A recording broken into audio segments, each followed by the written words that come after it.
pour parler première, ils sont d'accord sur rien, mais prêts à débattre de tout. Zemmour et Nolo, c'est l'émission qui donne du temps au débat et à la politique. Saison 7, épisode 14, comme le temps passe, sommaire. Nous reviendrons le temps du match sur ce qui s'est passé cette semaine pour ou contre le service national obligatoire. Et puis, faut-il mettre les députés absentéistes à l'amende? Au sujet de l'école, il y a les anciens et les modernes. Où se situe Jean-Michel Blanquer? On en débat avec Barbara Lefebvre, professeure et auteur d'un livre sur la faillite de l'éducation nationale, et le socialiste François Calfon. Emmanuel Macron avait annoncé la défaite de Daesh pour la mi-février. Alors le groupe terroriste est-il bel et bien mort en Irak et en Syrie? Pour en parler, l'ancien ministre de la Défense Gérard Longuet et le grand reporter Georges Malbruno. Alors que le procès en appel de Jérôme Cahuzac a démarré cette semaine, retour sur les conséquences de cette affaire. Nos politiques ont-ils vraiment changé? Le journaliste d'investigation Gérard Davet et l'écrivain Jean-Luc Barré, qui connaît bien l'ancien ministre du Budget, seront sur notre plateau. Il est le pape du théâtre à Paris avec 3600 sièges et il s'engage. Le producteur Jean-Marc Dumontet lance l'opération Parole citoyenne. Que vaut la parole des artistes aujourd'hui? Il nous racontera aussi son soutien à Emmanuel Macron. Et puis, en parlant de spectacle, il y aura aussi bien sûr le drôle de dame, la super semaine de Sandrine Saroche et les carnets secrets d'Alba Ventura.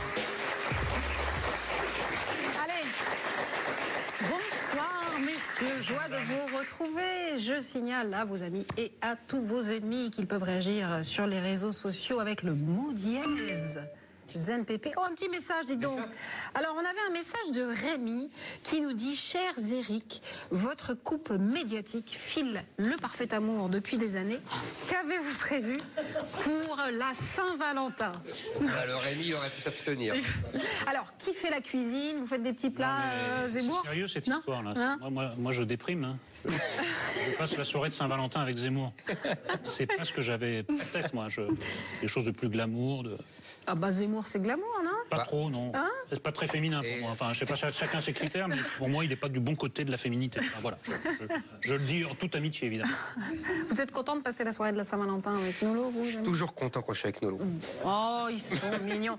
Allez, messieurs, les chronomètres sont prêts, ils sont derrière moi. C'est l'heure du match.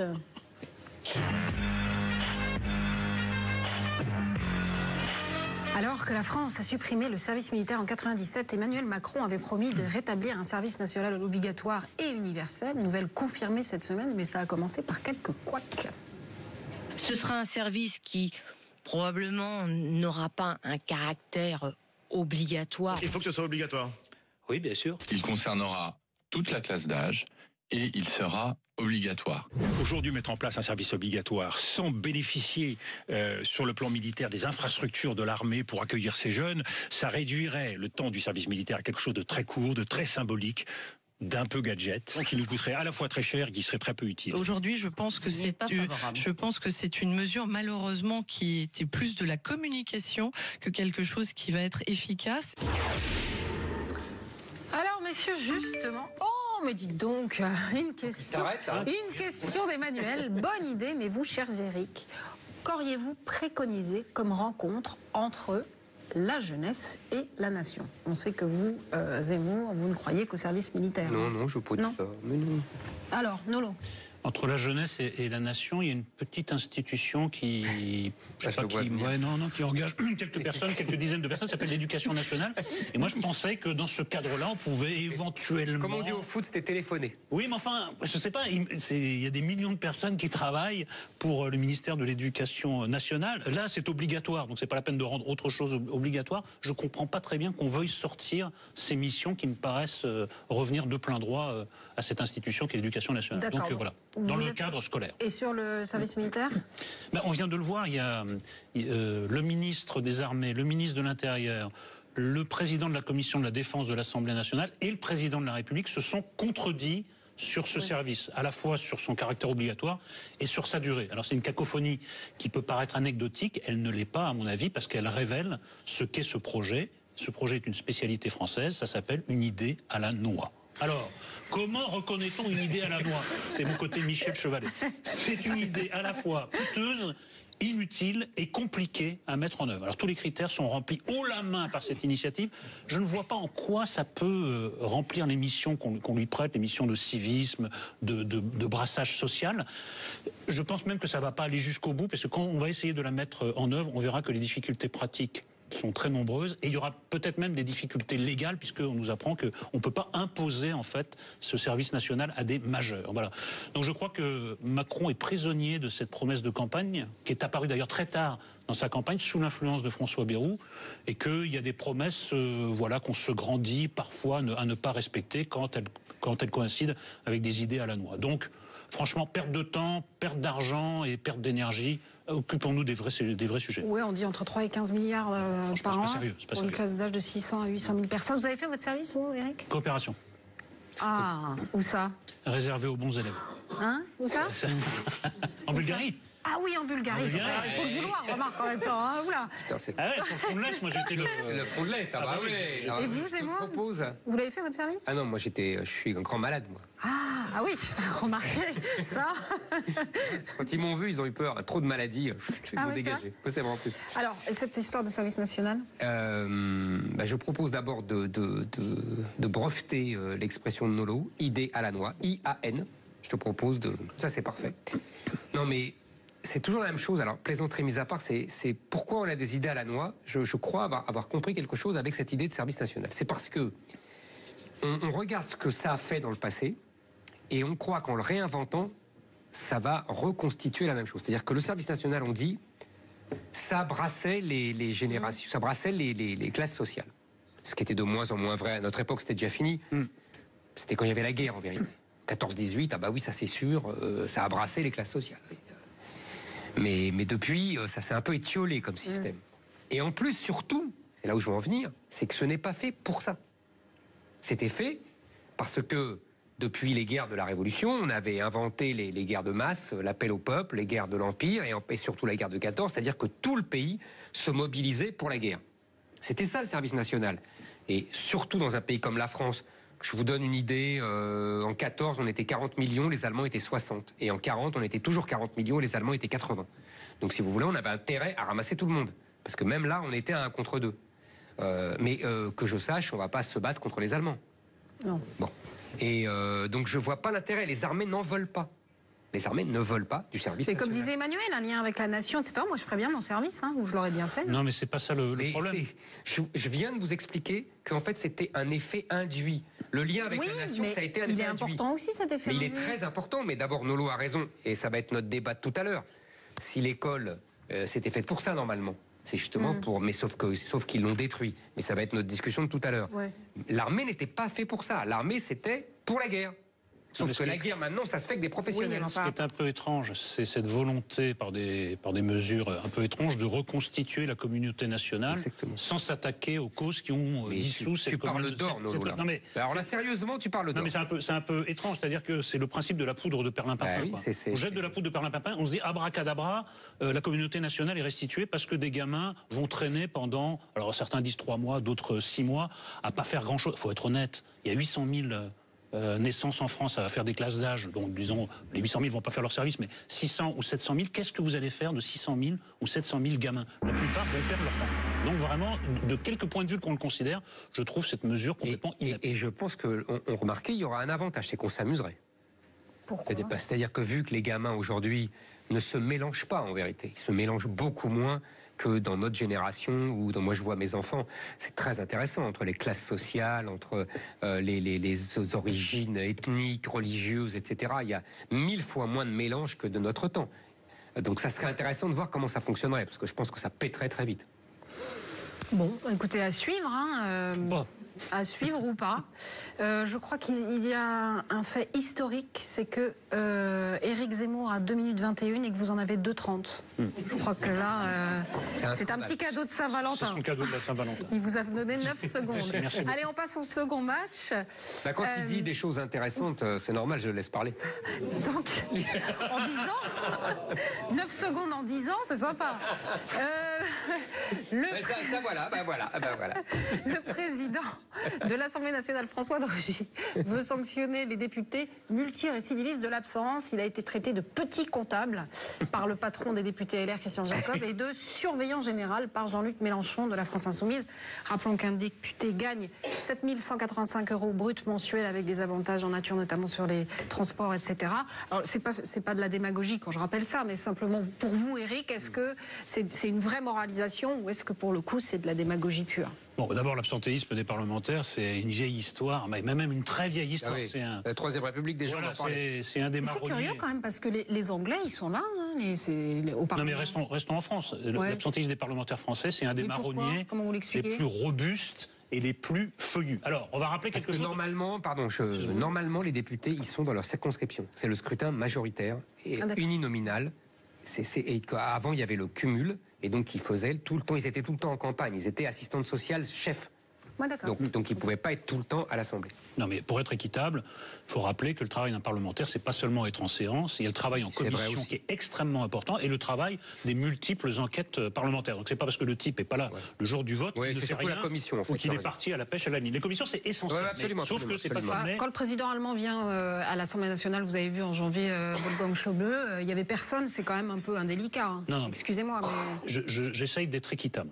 Bon, je sais que c'est pas très bien porté comme objectif autour de ce plateau, mais c'est ma tendance naturelle, c'est ma pente naturelle, je la suis.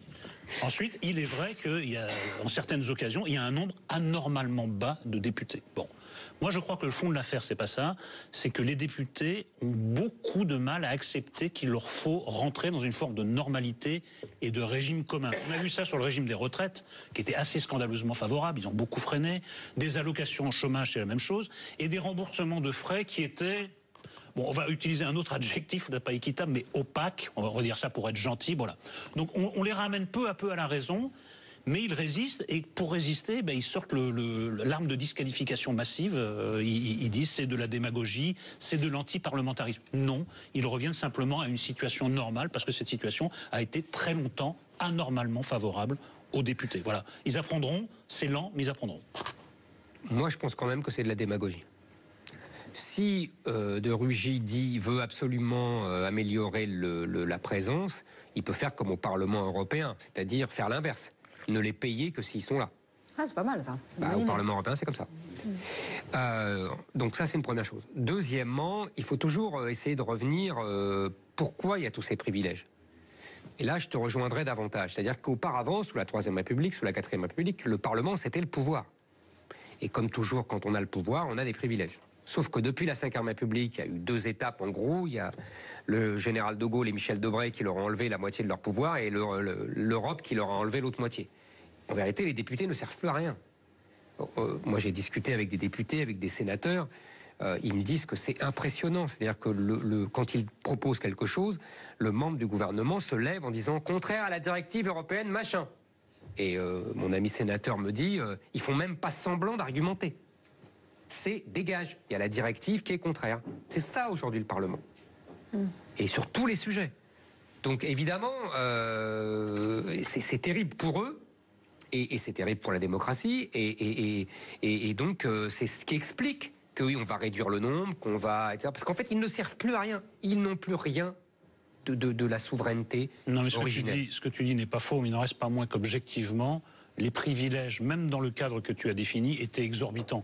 Quand d'anciens... mais ils avaient le pouvoir. Oui, mais quand d'anciens députés... Ils faisaient vraiment la loi. Tu vois ce que je veux dire? Quand ils étaient députés. Mais tu as des anciens députés qui bénéficient encore de la gratuité des transports. De quel droit? À quel titre?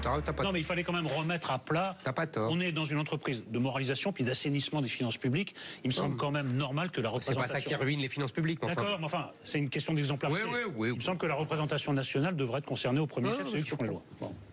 Bon, vous avez toujours de l'avance sur Zemmour. Donc, ça devient vraiment indécent.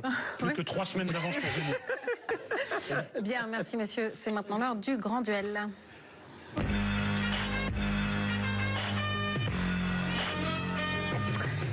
Alors Jean-Michel Blanquer, ancien ou moderne, le ministre de l'Éducation nationale, fait encore l'événement cette semaine avant de recevoir Barbara Lefebvre, qui est professeure et auteur de ce pamphlet remarqué, Génération J'ai le droit à la faillite de notre éducation, et le socialiste François Calfon. Regardez cette question qui fâche de François Rousseau.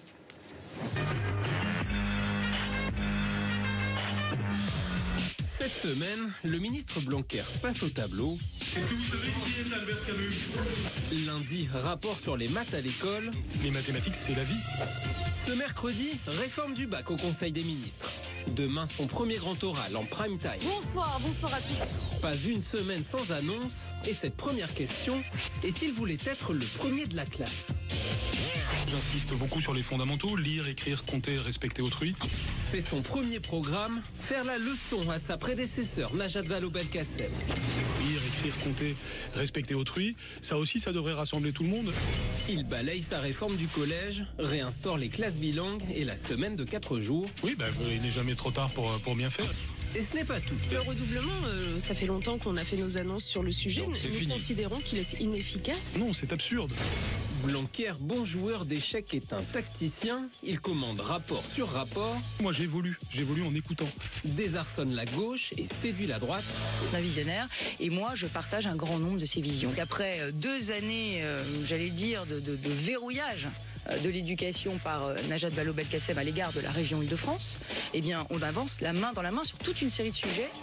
D'où cette deuxième question. Jean-Michel Blanquer est-il d'abord l'anti-Najat Vallaud-Belkacem?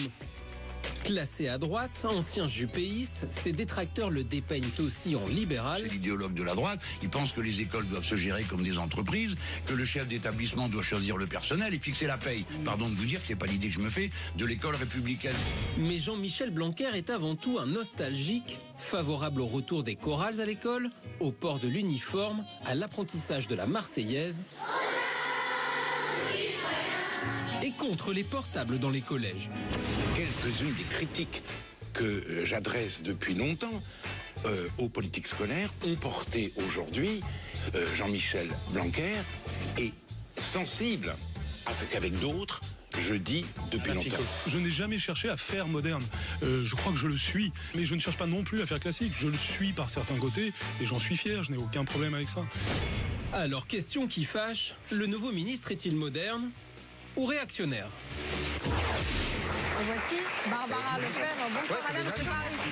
Et François Lefebvre. Bonsoir.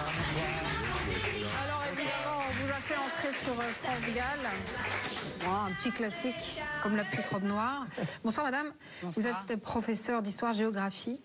Alors, classé plutôt parmi les conservateurs, notamment depuis votre débat avec Emmanuel Macron, le débat d'avant présidentiel dans l'émission de France 2. Bonsoir monsieur. Bonsoir. Vous êtes élu socialiste, conseiller régional Île-de-France et soutien de Jean-Luc Carvounas pour prendre la tête du PS. Oui. Ouais, enfin, je sais pas si c'est le sujet du jour, mais je soutiens, puisqu'on est dans le réel du débat éducatif, un élu de banlieue d'Alfortville qui n'a pas une vision sépia de l'éducation, mais une vision réelle pour le coup. Attendez, avant tout, est-ce que vous soutenez tout ce qu'a fait Najat Vallaud-Belkacem avant? Donc qu'on ait le débat simple. En fait, c'est pas tout blanc ou tout noir. Non, c'est tout blanc ou tout noir là. Parce que pour moi, c'est tout noir ce qu'a fait Najat Vallaud-Belkacem. Pas pour moi. Alors attends. Voilà, déjà vous mettez du blanc. Par exemple, les rythmes scolaires. Moi, je suis élu dans une commune, je suis élu d'opposition. C'était une majorité de droite. Il y a un travail remarquable qui avait été fait, notamment pour éviter finalement les abandonnés de 16h30, que sont ceux qui n'ont pas de relais éducatif et d'élévation culturelle chez eux. Épargnez-nous les Mais c'est la vérité. On avait mis en place un certain nombre de ce qui compte, c'est le fond, là. Le fond, c'est soit la télé-réalité des gamins, soit un certain nombre de politiques éducatives. Vous avez découvrir la musique, il faut découvrir. Vous avez dévié, Calfon. Moi, je vois les effets positifs entre un type qui tient les murs et un type qui est dans une classe et qui apprend à faire de la musique classique. Cela dit, moi j'ai des enfants, je vais vous dire qu'on est épuisé avec les 5 jours, je vous assure, on est cuit. Mais ça c'est pour les parents, c'est pas pour les enfants. Non, pour les enfants. Non, les enfants aussi. Les enfants aussi. Alors, puisque madame, vous dénoncez dans ce livre la faillite de l'éducation nationale, vous allez subir l'interro de Nolo. Eh oui. Non, pas subir, parce que moi, en fait, je suis plutôt de votre côté, en réalité. Moi, je suis plutôt du côté de la verticalité. Je pense, mais un peu archaïquement, un peu bêtement, que dans une salle de cours, il y a quelqu'un qui sait, il y en a d'autres qui savent moins.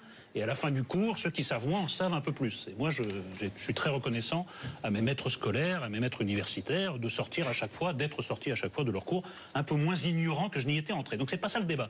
Moi, je trouve que le défaut de votre livre, en tout cas un des défauts, c'est que vous superposez deux problèmes sans les articuler. Alors, le premier problème, c'est vous dénoncer les ravages du pédagogisme et d'autres ismes à l'intérieur de l'école. Et puis, d'un autre côté, vous révélez quelques tendances lourdes de la société, c'est-à-dire l'émancipation continuelle de l'individu à travers les siècles, l'extension indéfinie de ses droits, l'avènement d'une société de l'instantanéité, du zapping, du divertissement, etc. Mais moi, la question que je me pose, au point où nous en sommes arrivés, et c'est la question de l'interro Nolo, à supposer qu'elle le veuille, l'école pourrait-elle être un sanctuaire contre tout ce qui l'entoure et sape ses missions? Moi, je pense qu'on a dépassé ce stade. C'est-à-dire qu'elle ne peut pas rattraper tout ce qui se fait dans la société et qui mine les bases en fait de l'enseignement. Mais bien sûr, enfin... Ça, on est tous d'accord. Oui, il n'y a pas d'articulation dans votre livre. Mon ouvrage n'a pas vocation à répondre aussi à toutes ces questions-là, mais en effet... Le problème qui se pose depuis très longtemps, et c'est un problème qui s'est enraciné même à l'époque des philosophes des Lumières, qui ont commencé justement à avoir ce grand intérêt pour l'éducation des masses, et non plus seulement l'éducation d'une certaine partie de la société, mais justement cette éducation des masses au service du progrès. Ça a couru tout au long du 19e siècle. On a cherché les meilleurs moyens pour justement éduquer les masses au nom du progrès, et d'une certaine façon, on s'est perdu en route, effectivement. Donc il y a toute une dégradation globale de la société qui court autour de cette culture de l'individu qui a fini par glisser après, au moment des 30 Glorieuses, dans l'individualisme forcené. Et effectivement, je pense que dans l'euphorie des 30 Glorieuses qui s'est achevée par les grandes utopies de mai 68, eh bien là, on est arrivé en quelque sorte au bout du chemin, et je crois qu'effectivement aujourd'hui, l'école telle qu'elle est aujourd'hui, sur laquelle on est tous d'accord, le constat est catastrophique. Là, je crois qu'on est arrivé effectivement au bout du chemin. La question que moi je pose dans le livre, c'est pas la question des moyens. On peut parler pendant des heures des réformes de structure, de ci, de là, qui pour moi ne sont que des rustines, et ça fait 30 ans qu'on colle des rustines à l'éducation nationale. En réalité, la vraie question de fond, c'est quel est le sens de l'école aujourd'hui, et quel est ce sens d'un point de vue collectif. Il faut qu'il y ait un projet collectif, mais vous répondez pas à ma question. Projet national sur cette école. Ma question. Par exemple, la question de l'ennui en cours. Maintenant, il ne faut pas que les enfants s'ennuient. C'est nécessaire, l'ennui. Non, mais nous sommes d'accord. Indispensable. Sauf que, on peut être d'accord avec vous, sauf qu'on est dans la situation suivante où 6 heures par jour, vous dites aux élèves, l'ennui est nécessaire, ils rentrent chez eux, ils travaillent quand ils font leurs devoirs devant 6 écrans ouverts, ils jonglent, et il n'y a pas de place pour l'ennui. C'est-à-dire que dès qu'il y a un moment de vacances, hop,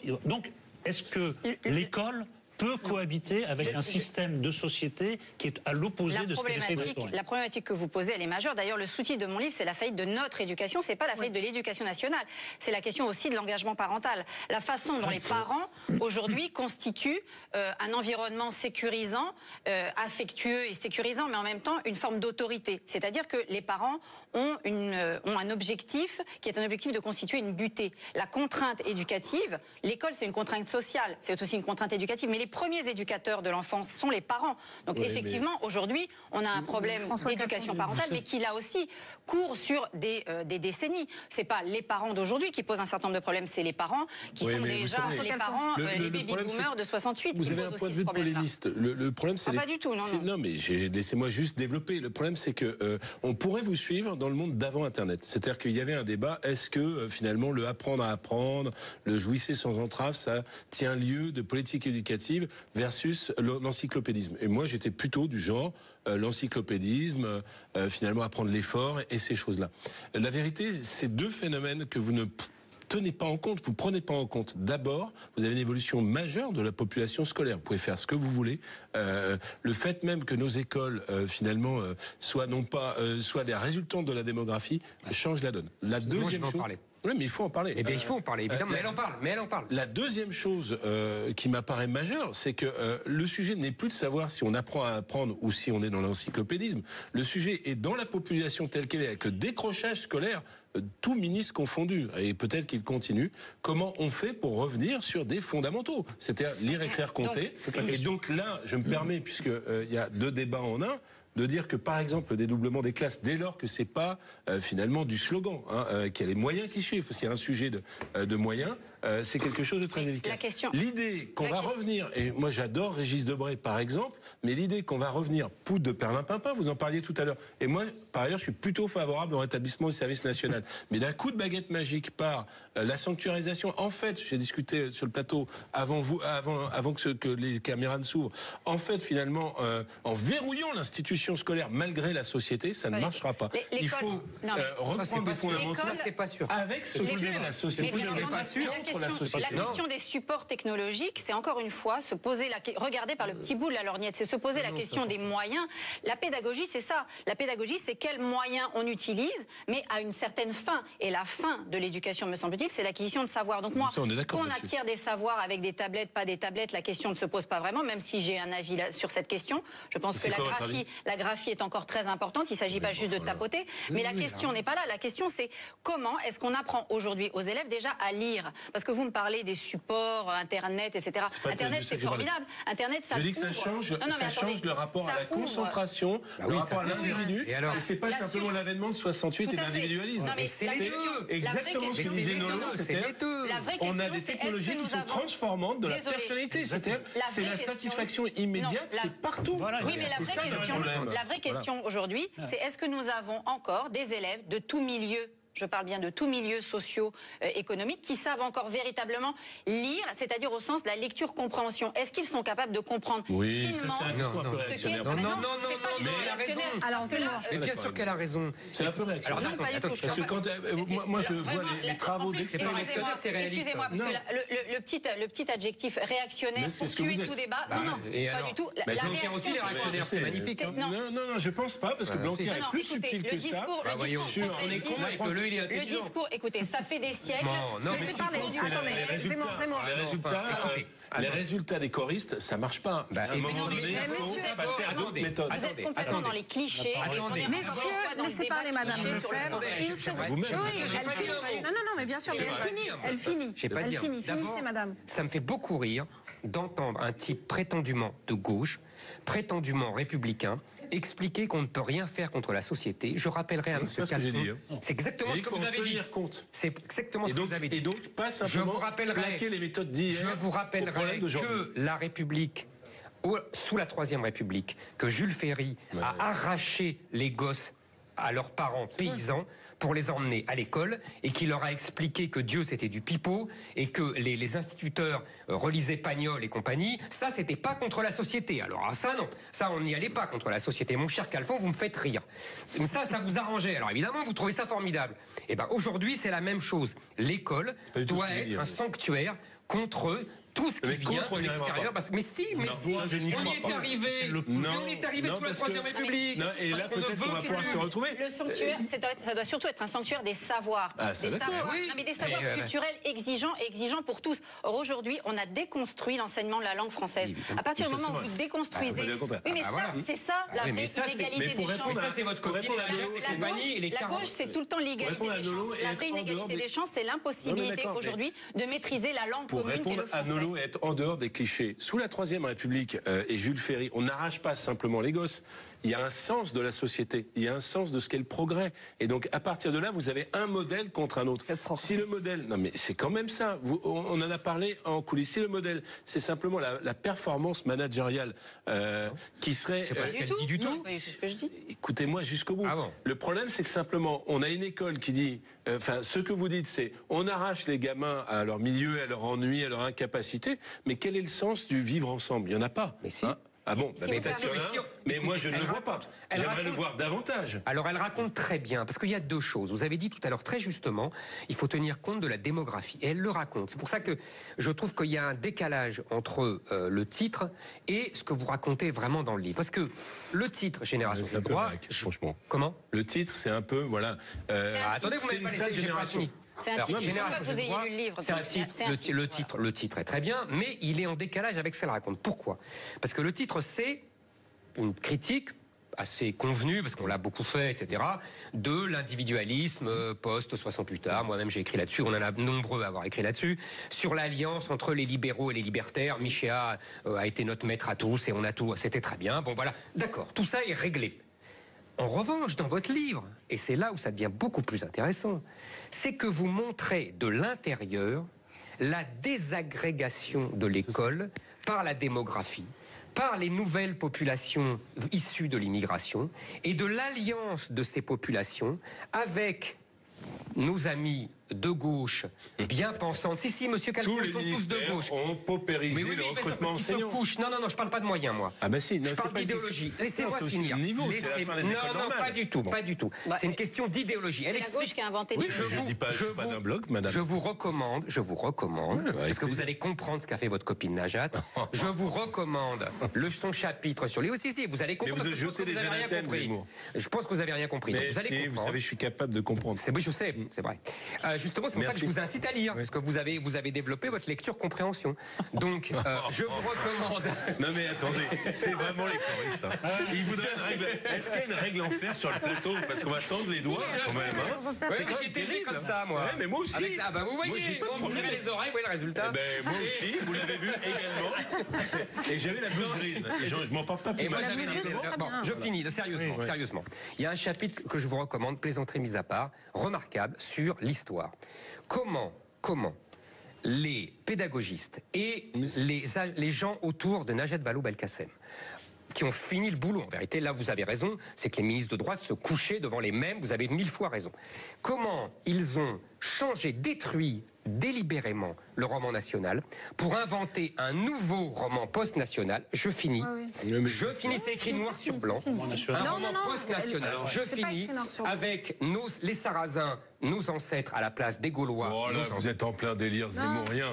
Et Zemmour et la caricature de Zemmour. Écoutez, mais ça c'est les mots de Zemmour. Moi j'ai lu. Est-ce qu'on peut intervenir? Non, interviens, mais tu veux que je te retrouve la page aussi? Non, je fais référence effectivement dans un manuel scolaire au fait qu'on renvoie les élèves à des activités sur un site qui est un site France Télévisions en lien avec le ministère de l'Éducation nationale de l'époque, qui a mis en ligne effectivement une petite information animée, nos ancêtres les Sarrasins, qui nous expliquent en réalité.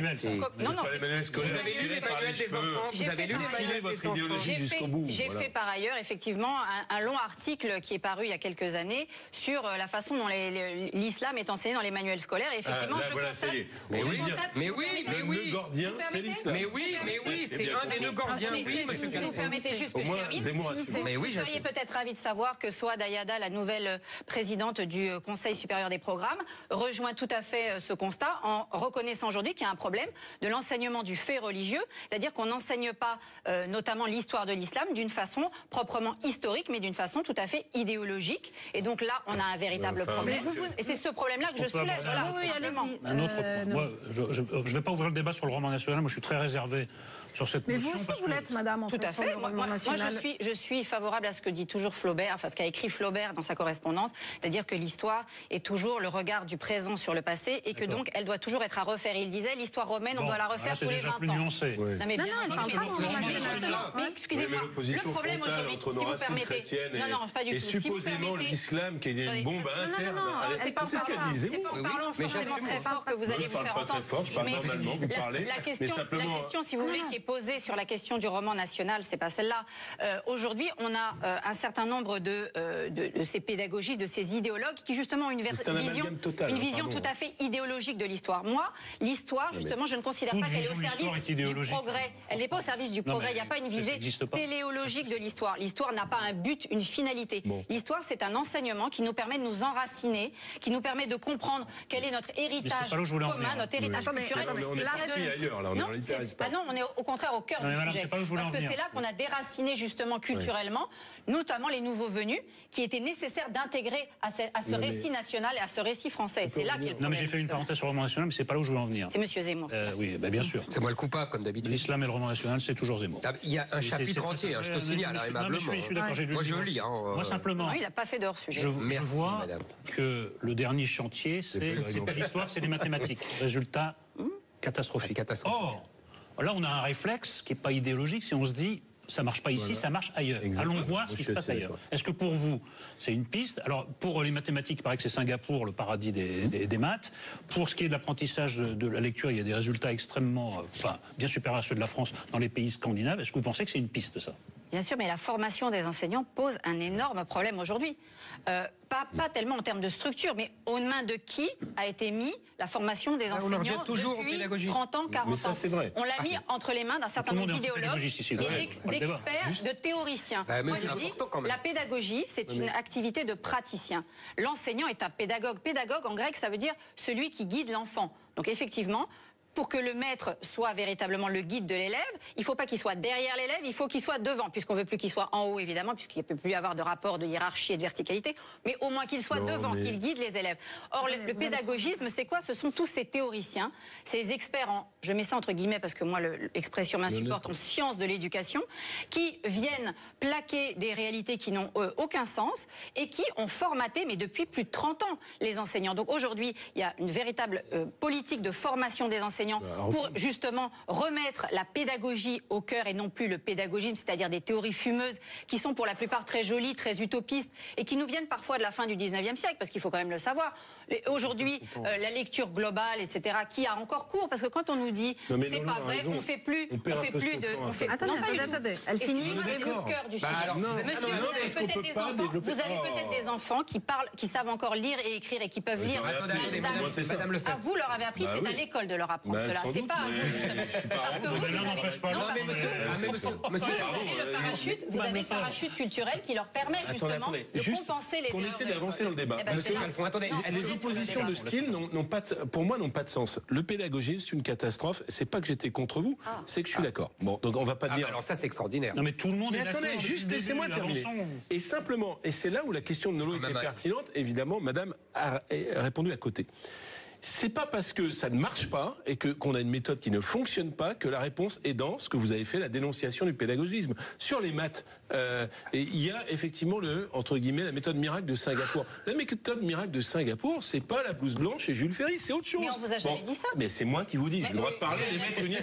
Laissez-moi émettre une idée, pardon de vous le dire. La deuxième chose, et ça pour le coup, je soutiens, la deuxième chose, et j'avais une blouse grise, la deuxième chose, c'est que par exemple sur l'apprentissage de la lecture, quand Blanquer dit, parce qu'au lieu d'aller puiser dans la hotte du Père Noël de Jules Ferry, il y a d'autres possibilités. Il faut recourir aux neurosciences pour apprendre. Vous avez entendu les pédagogistes sur ce sujet? Mais je ne suis pas d'accord.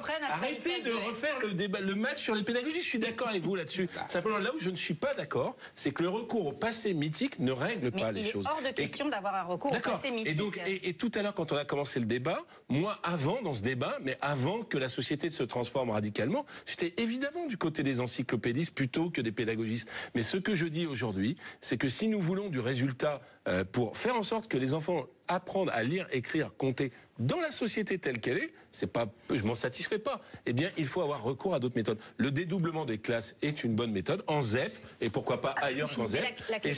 Si vous dédoublez des classes, monsieur, mais que les méthodes d'apprentissage, vous continuez que ce sont toujours les mêmes, ça ne marchera pas. Alors le débat, on pense à Agir pour l'école, qui est un collectif qui a fait beaucoup d'expérimentations et qui ont fonctionné. Agir pour l'école, justement, c'est pas la méthode globale. Sauver l'élève, c'est pas la méthode globale. Oui, mais vous êtes en train de dire, de me parler comme si j'étais le syndicat du pédagogisme, ce que je ne suis pas. Donc, vous vous trompez de cible.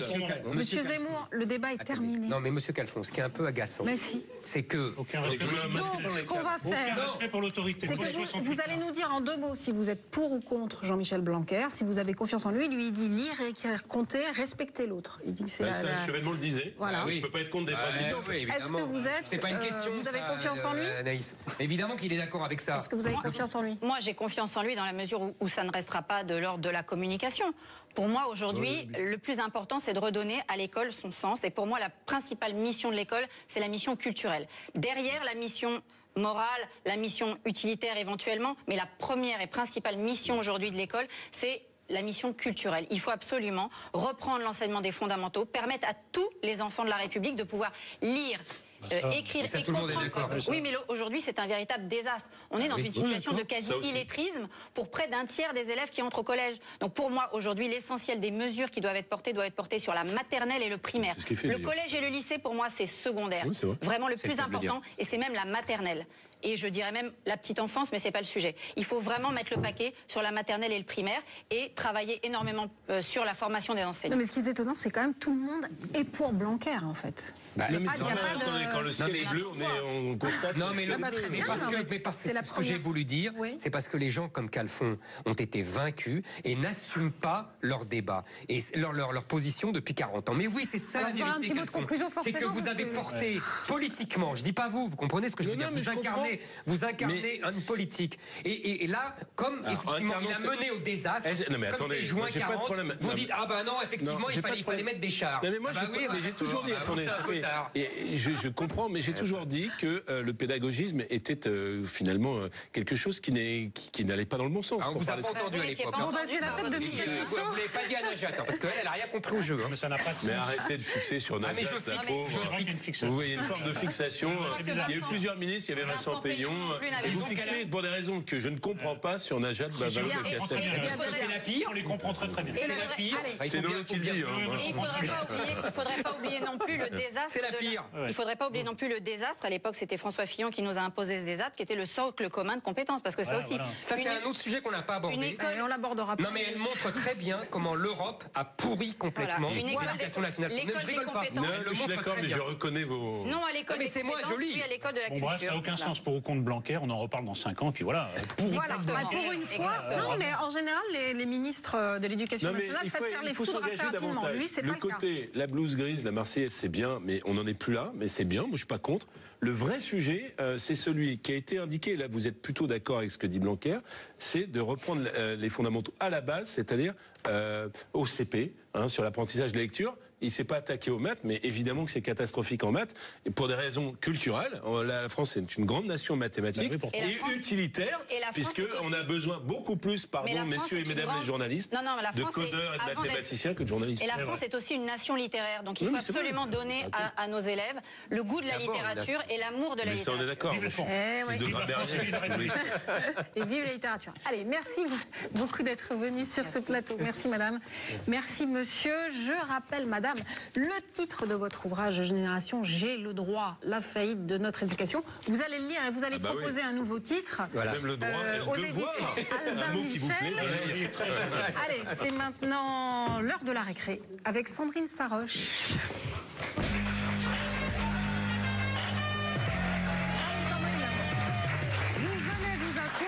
Toujours chaud les débats sur l'éducation.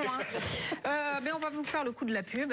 Vous connaissez le principe, vous parlerez après la pub et après on parlera aussi de Daesh, du procès Cahuzac et des artistes qui s'engagent. Mais pour l'instant, c'est la pub. On retourne sur le plateau de Zemmour. Je rappelle, messieurs, que vos amis et tous vos ennemis peuvent réagir avec le mot dièse ZEN. Moi, j'ai pas d'ennemis, c'est connu. Allez, Sandrine, non, vous non. Ah, vous non, ça c'est vrai que non. Vous voyez c'est à vous. Merci Anaïs. Alors moi, je voudrais souhaiter une bonne fête à tous les amoureux parce que c'est la Saint-Valentin. Du nom de ce moine italien du 5e siècle qui prenait le mariage, pas pour tous, et qui est mort en martyr, incompris dans d'atroces souffrances, décapité, émasculé, en criant « J'aime ma femme », alors qu'elle lui avait préparé un dîner aux chandelles ou au bourgie. Je ne sais plus, les récits divergent. Alors, pour ceux qui ont totalement zappé la Saint-Valentin pour pouvoir nous regarder en direct chez Zemmour et Nolo, sachez, messieurs, que vous avez dès demain la possibilité de vous rattraper en offrant à votre dulciné l'album d'Orelsan, ce poète du 21e siècle à qui l'Académie des Victoires de la musique vient de décerner 3 récompenses. Alors le principe du jeu reste le même, devenir le plus riche possible en achetant des propriétés, mais on peut tricher en sautant une case ou en volant des billets à la banque. C'est cool. Il n'y a pas la case prison. Attendez. Alors tout de suite, Patrick Balkany a invité quelques amis pour jouer, Claude Guéant, Thomas Thévenoud, Jérôme Cahuzac. Il y avait une ambiance. À un moment donné, Balkany tombe sur la case Riyad à Marrakech. Thévenoud tire la carte, erreur des impôts en votre faveur. La partie était serrée, ils étaient au coude à coude. Mais là, attention, Guéant a à rappeler la règle du jeu. Attention les amis, si un joueur est pris la main dans le sac, il va directement en prison sans toucher 2 millions. Oh, la tête de Cahuzac. Mais non Jérôme, c'est une blague. Oh là là, il y avait un suspense. Mais patatras, Isabelle Balkany est entrée dans la pièce et comment elle a pété l'ambiance. Les garçons, regardez, maman vous a apporté des oranges. Bah quoi, vous n'avez pas les oranges? Mais s'il y a bien un domaine, vous le savez, où on ne triche pas, c'est en amour. L'amour, c'est plus fort que tout. L'amour, c'est plus fort que la mort. Et le plus beau cadeau pour cette Valentin, c'est celui qu'a fait Johnny à Laetitia. Un testament. Qui a un poil agacé David et Laura, je vous le cache pas. Oh, Laura, dans mon testament, y a rien pour toi. Je donne tout à Laetitia. Oui, Laura, tu l'auras pas. Ah, c'est vrai que c'est pas Jojo, hein, tout ça. Bon. Allez. Sinon, pour la Saint-Valentin, vous pouvez rester classique et offrir un bouquet de fleurs, mais vous n'êtes pas obligé de faire comme Jeff Koons, ce grand artiste plasticien américain qui veut refiler à Anne Hidalgo un bouquet de tulipes de 12 mètres de haut, qui pèse 33 tonnes. Hein, c'est plus un bouquet, c'est un semi-remorque. Mais Anne Hidalgo, elle adore et elle kiffe Jeff Adamf. Ah, merci Jeff. C'est trop gentil. Je sais pas ce qu'on va en foutre, mais c'est tellement beau. Cette main sur ces tulipes, Estemano en la tulipa. Enfin, je veux dire, c'est fort, quoi. C'est tellement rassembleur. C'est tellement vous contre moi. Tellement je vous emmerde tous. Ah, fallait oser, hein. Comme dirait Audiard, le Koons, il est comme moi. Il ose tout. C'est même à ça qu'on le connaît. Alors, de la Saint-Valentin à la Singapour, il n'y a qu'un pas. Ah, justement, hein, la méthode Singapour, c'est celle que préconise Cédric Villani dans son rapport de 21 mesures pour faire aimer les maths aux petits Français. Tu sais, maman, on a un nouveau prof de maths. Déjà, il s'habille comme dans la famille Adams, avec des araignées partout. Il est trop chelou. Il nous a dit, les maths, c'est facile. Il suffit d'observer une situation de la vie quotidienne et de la transposer en termes abstraits. Moi et Chloé, on n'a rien compris. Alors, il nous a demandé de compter ses cheveux pendant la récré. À 5 heures, on n'avait même pas fini un côté. Ah, mais moi, je me suis pas démontée, hein. J'ai dit, hé mec, la prochaine fois, tu nous envoies plutôt ton copain Blanquer. Ça ira plus vite. Voilà, c'est fini, c'était la super semaine. Allez, Sandrine, merci pour cette spéciale Saint-Valentin à nos Zemmour, hein, pourrait-on dire. Merci Barbara Lefebvre d'être passée sur ce plateau. Je rappelle le titre de votre ouvrage, Génération, j'ai le droit à la faillite de notre éducation. Est-ce que vous pourriez le montrer, puisque je ne l'ai plus? J'ai le devoir de le lire. Et vous avez le devoir de lire et de trouver, donc de proposer à Barbara Lefebvre un autre titre. François Calfon, merci beaucoup d'être passé aussi sur ce plateau. On passe maintenant à notre prochain débat.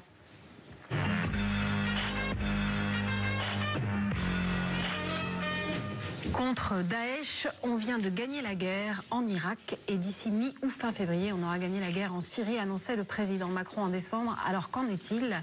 La défaite de Daesh est-elle assurée? On en parle dans un instant avec Georges Malbruno et Gérard Longuet, mais avant, regardez ces quelques réactions politiques. Nous avons connu au Levant les premiers succès militaires contre Daesh qui ont conduit en décembre dernier le Premier ministre d'Irak à annoncer la victoire et qui, je l'espère, d'ici à quelques semaines, nous permettra de gagner militairement en Syrie contre Daesh. La France a un objectif et un seul, qui est de lutter contre Daesh et de terminer ce combat contre Daesh. Donc que tout ce qui vient perturber de cet objectif est à bannir, est à proscrire. Voici Gérard Longuet et Georges Malbruno. Bonsoir monsieur, venez par ici. Bonsoir. Venez vous asseoir. Bonsoir. Bonsoir. Ça va bonsoir. Alors du coup, faut venir me serrer la main, monsieur Longuet. Hein. Ah oui. Bonsoir. C'est un plaisir. Bonsoir. Bonsoir Georges Malbruno. Vous êtes grand reporter au Figaro, spécialiste du Moyen-Orient. Bonsoir Gérard Longuet. Vous êtes sénateur LR de la Meuse et ancien ministre de la Défense. Alors, Georges Malbruno, est-ce que vous pouvez nous dire où on en est ? On en est que Daesh, effectivement, territorialement, a perdu son califat sur la zone irako-syrienne. Il ne contrôle plus que quelques poches, à la fois en Irak et en Syrie. Donc, de ce point de vue-là, je dirais qu'Emmanuel Macron et les autres ont raison de dire qu'on a gagné. Simplement, la guerre contre le terrorisme, on ne la gagne pas. On ne gagne pas une guerre contre une idéologie. Et donc, aujourd'hui, il y a tout un chantier qui concerne l'après-guerre territoriale, la gestion des zones qui ont été libérées sur Daesh, et puis le retour, on y viendra probablement, des djihadistes français. Donc voilà, Daesh, la menace territoriale que Daesh faisait peser sur à la fois l'État irakien, 2014, vous vous souvenez, les djihadistes qui fonçaient à la fois sur Bagdad, sur Erbil, en Syrie également, bien cette menace aujourd'hui n'existe plus. Simplement, la menace, les militants de Daesh n'ont pas tous été tués. Il y en a environ 2000 qui ont été effectivement européens qui ont été tués. Il y en a encore 1 millier qui sont dans la nature. Et il y a beaucoup d'Irakiens qui adhèrent encore à l'idéologie Daesh. Et donc, qu'a fait Daesh ces derniers mois? Eh bien, c'est anticiper ces défaites à Mossoul, à Raqqa, pour se relocaliser dans la clandestinité, le long de l'Euphrate, et attendre que l'orage se passe, attendre que probablement la coalition internationale soit dans l'incapacité de reconstruire ces villes. Il y a actuellement à Koweït une grande conférence internationale où le ministre irakien dit « j'ai besoin de 88 milliards de dollars ». Quand on connaît l'état de l'Irak, la corruption, eh bien il y a peu de pays ou peu d'industriels au monde qui ont envie d'investir quand on sait que les fonds en général sont largement détournés. Donc il y a un défi colossal. Et donc si vous voulez, aujourd'hui, les anciens cadres de Daesh ou les cadres de Daesh qui ont réussi à sauver leur peau, y compris d'ailleurs leur chef, Abou Bakr al-Baghdadi, eh bien, ils sont planqués auprès parfois de certaines tribus sunnites qui pensent qu'elles ont intérêt encore à les abriter, en attendant, eh bien, que l'orage se passe, ou ils peuvent trouver un nouveau territoire pour bâtir en dur, comme Raqqa. Non, un nouveau territoire, non, parce que justement, leur sanctuaire irako-syrien maintenant n'existe plus. Alors simplement, il y a des poches, vous savez, le désert irakien. Dans d'autres pays, éventuellement. Alors la relocalisation, c'est un peu difficile. En Afrique, effectivement, en Libye, peut-être, dans le Sinaï, où c'est une zone de non-droit, et très étendue, où l'armée égyptienne a beaucoup de mal à assurer la sécurité. Mais jusqu'à maintenant, si vous voulez, il n'y a pas eu de migration extrêmement importante de combattants de Daesh vers le Sinaï, vers le Yémen. Il y en a eu quelques-uns qui sont allés vers l'Afghanistan. Mais il n'y a pas, on pense, les services de sécurité occidentaux pensent que la plupart des non-locaux, c'est-à-dire des étrangers, ils vont rester là-bas, essayer de sauver leur peau. Certains vont essayer de revenir. Certains vont déjà en Syrie, parce qu'effectivement, Daesh en Syrie a été pratiquement vaincu. Mais il y a ce que j'appelle un peu du soft Daesh, maintenant dans la région d'Idleb, au nord-ouest de la Syrie. C'est un djihadisme, alors entre guillemets, syrien. C'est l'ancienne branche d'Al-Qaïda, donc ce ne sont quand même pas des sociodémocrates. Et donc, il y a un certain nombre d'étrangers qui ont profité de la défaite de Raqqa, avec aussi, il faut le dire, l'assentiment des Américains qui les ont laissés partir, et bien qui se sont réfugiés dans cette province d'Idleb. Donc vous voyez que le défi est encore colossal, et donc la victoire, l'a célébrée, c'est une bonne guerre de la part d'Emmanuel Macron. Il est sur la Constitution chef de nos armées, donc on a participé un peu en Syrie, marginalement. Bon voilà, mais après il y a un très gros chantier qui reste aujourd'hui à réaliser. Oui, Gérard Longuet. Oui, 3 observations. Je souscris à ce que dit Georges Malbruno. 3 observations. La première, c'est la démonstration que la territorialisation de l'idéologie islamiste est simplement une faiblesse. Et j'ai presque envie de dire, plus territorialise, plus on a la capacité à les détruire. Article 1. Article 2, les problèmes locaux de l'Irak et de la Syrie. Ben Laden avait raison. Ben Laden avait raison.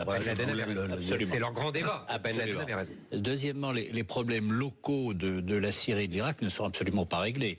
L'Irak est trinitaire, sunnite, chiite, kurde, et manifestement, la partie kurde est relativement raisonnable, et je connais des industriels qui investissent et qui équipent le Kurdistan, qui n'existe pas en tant que tel, mais qui existe comme organisation. Le problème syrien est entièrement posé parce que c'est un équilibre instable et les Turcs y concourent naturellement parce que...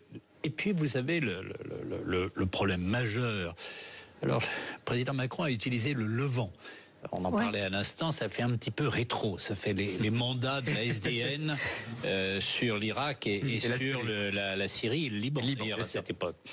Mais disons que le Proche-Orient, en effet, est quand même en tension absolue. L'arc chiite existe.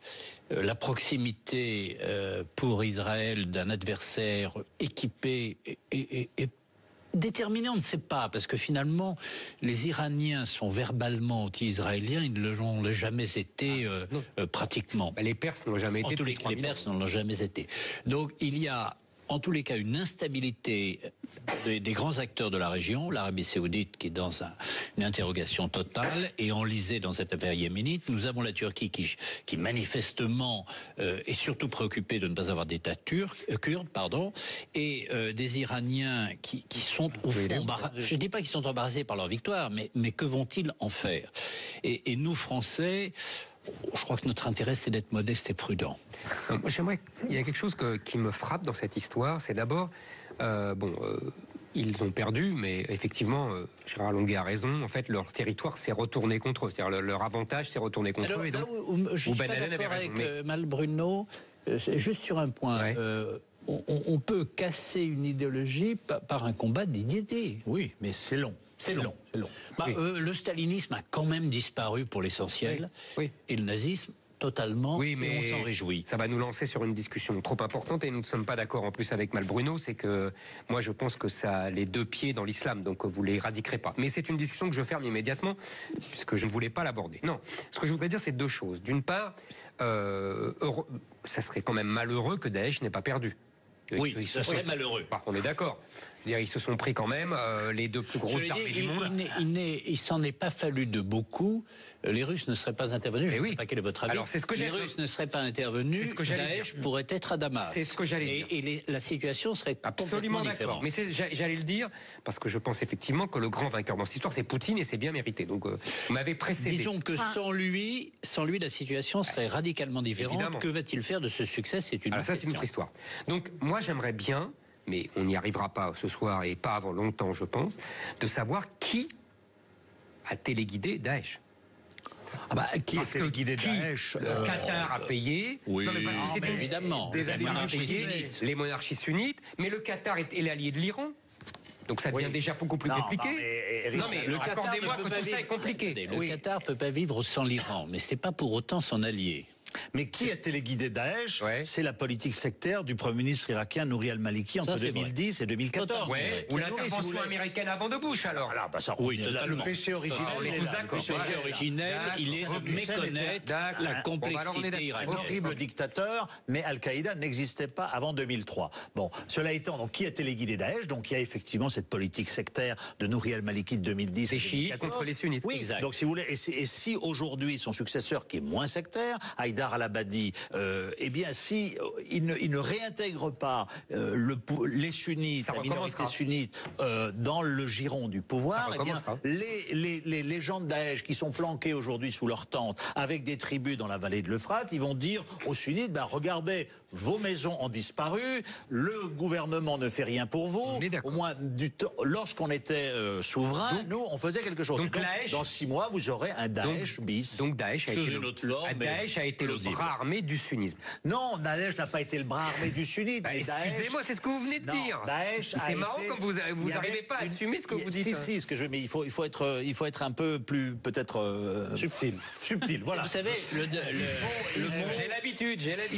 Le docteur à force d'être trop subtil, on noie tous les poissons. Je connais le truc. Là où tu as raison, Eric, c'est qu'il y a un certain nombre de personnes ou d'organisations ou d'entités qui finalement ont prospéré grâce à Daesh. Daesh. D'accord. Y compris d'ailleurs nos amis kurdes, parce que s'il n'y avait pas eu Daesh, on ne les aurait pas aidés militairement. L'Iran sans Daesh, tout ça, je suis effectivement. Voilà. Donc, mais on peut pas dire que les Kurdes ont fabriqué Daesh, que la CIA. Non, j'ai pas dit voilà, ça. Il ne faut pas tomber dans la théorie du complot, mais on est dans cette guerre chiite-sunnite, et tant que justement, les chiites, l'Iran derrière, qui effectivement domine un petit peu cette scène moyen-orientale, ne lâchera pas un peu de pouvoir, Daesh, là je suis d'accord avec toi, c'est un peu la réponse entre guillemets terroriste du sunnisme face aux chiites. Voilà. On disait pas là. Est-ce que la chance de Daesh, paradoxalement, c'est que son éradication n'est plus qu'un dossier parmi d'autres, parce qu'on voit que toutes les puissances régionales et mondiales s'affrontent en Syrie et oublient un peu Daesh. Il y a d'autres dossiers prioritaires. Je ne suis pas tout à fait de votre avis, parce que l'islamisme est une réalité au-delà de Daesh. C'est une réalité que l'on connaît en Afrique subsahélienne, et nous, Français, nous sommes bien placés pour nous le mesurer. Et d'ailleurs, nos amis africains nous alertent et nous demandent d'intervenir. C'est un risque que nous connaissons dans notre pays. Je vous rappelle que nous avons été victimes d'attentats en France, et ce sont pas je parlais de la Syrie plus particulièrement. Oui, je suis d'accord, mais l'islamisme est une réalité. Et la violence islamiste est une réalité. Il se trouve qu'elle s'est efforcée de territorialiser son action. Je pense que c'était profondément un défi hors de portée. Et ça nous a facilité la vie d'une certaine façon, parce qu'il suffisait de taper dessus, il s'installait là, on tape dessus, c'est clair. Quand vous êtes comme un poisson dans l'eau, noyé dans la population, ça devient beaucoup plus difficile. Or, les idées islamistes, elles sont, dans certains milieux, comme un poisson dans l'eau. Et puis, surtout, si je peux ajouter, entre guillemets, la victoire de Daesh, c'est que, si vous voulez, du temps de l'Afghanistan, on avait une quarantaine de Français qui sont allés faire le djihad. Aujourd'hui, on a un phénomène de masse. Il y en avait des centaines qui sont allés, 800. On sait qu'il y en a 3000 qui sont sympathisants et 15 000 qui sont prêts, etc. Donc c'est ça. Le problème, c'est que ces gens-là qui sont là-bas, les Français qui sont restés là-bas, qui se planquent aujourd'hui, que les Kurdes attrapent à droite, à gauche, au nord-est de la Syrie, la grande crainte de nos services de sécurité, c'est qu'ils jouent un peu le rôle de tuteur vis-à-vis de gens ici qui ne font pas le djihad, parce que le djihad maintenant c'est fini, il n'y a plus de territoire pour les accueillir, mais qui jouent le rôle un peu de, c'est ce que disait le patron de la DGSI, de tuteur pour les actionner, pour via télégramme, comme on a connu l'an dernier avec Rachid Kassim, etc. Alors, si la métropole, Jean Malmono, si la métropole territoriale n'existe plus, ce sera plus difficile pour eux de mobiliser. Mais c'est possible. Je ne suis pas d'accord. C'est plus difficile. Non, attendez. Je ne sais pas si vous avez lu le livre de Jean-François Guéraud, qui s'appelle Les Hybrides, qui est un des grands spécialistes français de l'antiterrorisme. D'ailleurs, je ne sais plus quel poste il a, très élevé dans la hiérarchie aujourd'hui. Ce livre est très intéressant, parce qu'il montre justement que le réservoir est en vérité sans fin, puisque le réservoir, c'est nos truands ici, c'est nos voyous ici, c'est nos racailles d'ici, et qu'on passe très facilement de ce qu'on appelle délinquants ici à djihadistes. Donc, si vous voulez, le réservoir, il est infini. Une porosité totale. Il est infini. Et eux. Mais non, mais ça n'invalide pas. C'est l'affaiblissement territorial. Non, mais c'est pour ça que la guerre idéologique, on parlait de guerre idéologique, elle est amenée aussi chez nous aujourd'hui. Et qu'eux-mêmes sont comme des poissons dans l'eau, dans nos banlieues. Mais la bataille, c'est une bataille d'idées. Si vous voulez, au début était le verbe. Je suis désolé, c'est le verbe qui commande. On est d'accord. Alors, autre question d'actualité. Sur la Syrie, le président Macron a dit hier soir que pour le cas où il y aurait des attaques chimiques avérées, il déclencherait, il irait bombarder les zones tout seul. Il n'y a rien de nouveau, c'est la position française. Et or, il se trouve qu'aujourd'hui... Mais seul ? Non, oui, seul probablement, parce qu'il suffit d'aller taper un camp qu'on connaît au nord de Damas, etc. Simplement, aujourd'hui, il n'y a pas de preuves, nos services n'ont pas de preuves, donc on est dans la réaffirmation d'une menace qui, pour l'instant, reste une menace, c'est d'une complexité. C'est d'une complexité. Pour avoir regardé un petit peu dans le détail les offensives chimiques, la paternité des offensives chimiques est parfois difficile à établir. Vous êtes d'accord Oui, tout à fait. Donc là, Emmanuel Macron est dans une espèce de réaffirmation de ses positions. position, dire voilà, pour nous c'est une ligne rouge. Les lignes rouges, c'est toujours très difficile de les établir parce que si jamais Barack Obama en son temps l'avait. Réaffirmation des positions, je vous trouve généreux. Il y a un zigzag quand même. Enfin, ça varie quand même pas mal. Vous voulez dire Macron? Oui, d'une période à l'autre. Ah, quand même, il y a une petite différence. Regardez Madame Parly, on la voyait s'exprimer. Elle nous dit le seul problème c'est Daesh. Si c'est le seul problème, ça veut dire que Damas n'est plus. Voilà. Il n'y en a pas d'autre, vraiment. C'est-à-dire Emmanuel Macron vous l'avez raison, Emmanuel Macron est prisonnier des positions prises par ses prédécesseurs, Nicolas Sarkozy, il ne peut pas faire moins. Il ne peut pas faire moins, mais il est décidé de l'opinion de la presse qui a fait effectivement de Bachar el-Assad le pire des ce qui est peut-être vrai, etc. C'est pas un enfant de cœur, ça très clairement. Oui, c'est bien que vous le rappeliez. Parce que quand je dis ça, je me fais traiter de droit de l'homisme. Attendez, il y a ça dans même ces contentieux. Le Drakkar, ça a existé. Notre ambassadeur, ça a existé aussi. Bien sûr. Non, mais tout ça, je suis d'accord, Gérard Longuet. Mais accordez-moi que la moitié de la planète est dirigée par des enfants de cœur, par des non-enfants de cœur. Oui, mais enfin, ceux qui assassinent les soldats français et les ambassadeurs sont quand même minoritaires et ont droit à notre mépris. Je suis d'accord, mais c'était pas la peine de faire le numéro qu'a fait Fabius en disant il n'a pas le droit de vivre, etc. Surtout pour ne rien faire finalement. Voilà. Et alors qu'il a favorisé pire que Assad, c'est-à-dire Daesh. Accordez-moi que c'est stratégiquement un peu limite. Avec Macron, ce qu'on peut dire, c'est qu'il est revenu sur une forme de pragmatisme, dire on souhaite que Bachar el-Assad ne soit plus au pouvoir, mais tous les matins, on ne va pas scander comme le faisait Laurent Fabius, Bachar, ou le service. Voilà. Et puis de toute façon, l'heure de la succession. Tout ça est réglé puisqu'on va vers une guerre Israël-Iran avec les Russes au milieu. C'est ça les vrais sujets aujourd'hui. Ah, vous croyez pas? Non, pas de guerre, paix impossible et paix improbable, comme ça c'est sûr. Voilà. Mais on ne va pas, parce que personne n'a intérêt à la guerre, ni le Hezbollah, ni Israël, ni l'Iran. Vous savez, chaque fois, on a beaucoup parlé du Hezbollah. Saad Hariri, qui est le Premier ministre du Liban, a dit une chose assez vraie il n'y a pas longtemps. Il a dit, bien sûr, lui, il n'aime pas le Hezbollah, mais il dit, chaque fois qu'Israël a mené la guerre contre le Hezbollah, quel a été le résultat? C'est un renforcement du Hezbollah. Donc voilà, je crois que la guerre n'est pas une option, parce que justement, eh bien, ça renforce encore ce mouvement. Je crois que les Israéliens sont pas forcément d'accord avec vous.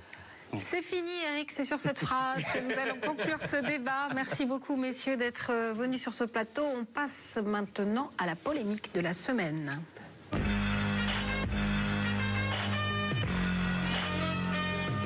Jérôme Cahuzac, l'ancien ministre du Budget, est donc de retour devant la justice pour fraude fiscale et blanchiment. L'affaire a déjà poussé le fisc à renforcer sa stratégie de lutte contre les fraudeurs et le politique à élaborer des lois sur la transparence.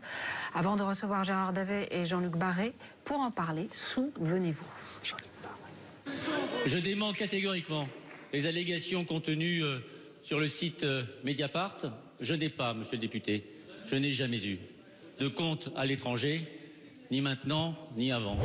Il faut que cette épreuve permette de faire avancer encore plus vite et plus loin vers la République exemplaire que nous appelons de nos vœux. Le président de la République m'a demandé de préparer des mesures fortes, claires, un peu de tenue, courageuses, ambitieuses. Serez-vous au rendez-vous de la transparence? Et voici Gérard Davet et Jean-Luc Barré. Bonsoir, messieurs. Venez vous asseoir. Ah, vous avez un petit truc entraînant. Le truc, c'est chic. Bon, voilà. C'est chic. Bonsoir, Jean-Luc Barré. Vous êtes écrivain, vous êtes historien et éditeur français. Vous êtes natif de Villeneuve-sur-Lot. C'est en France.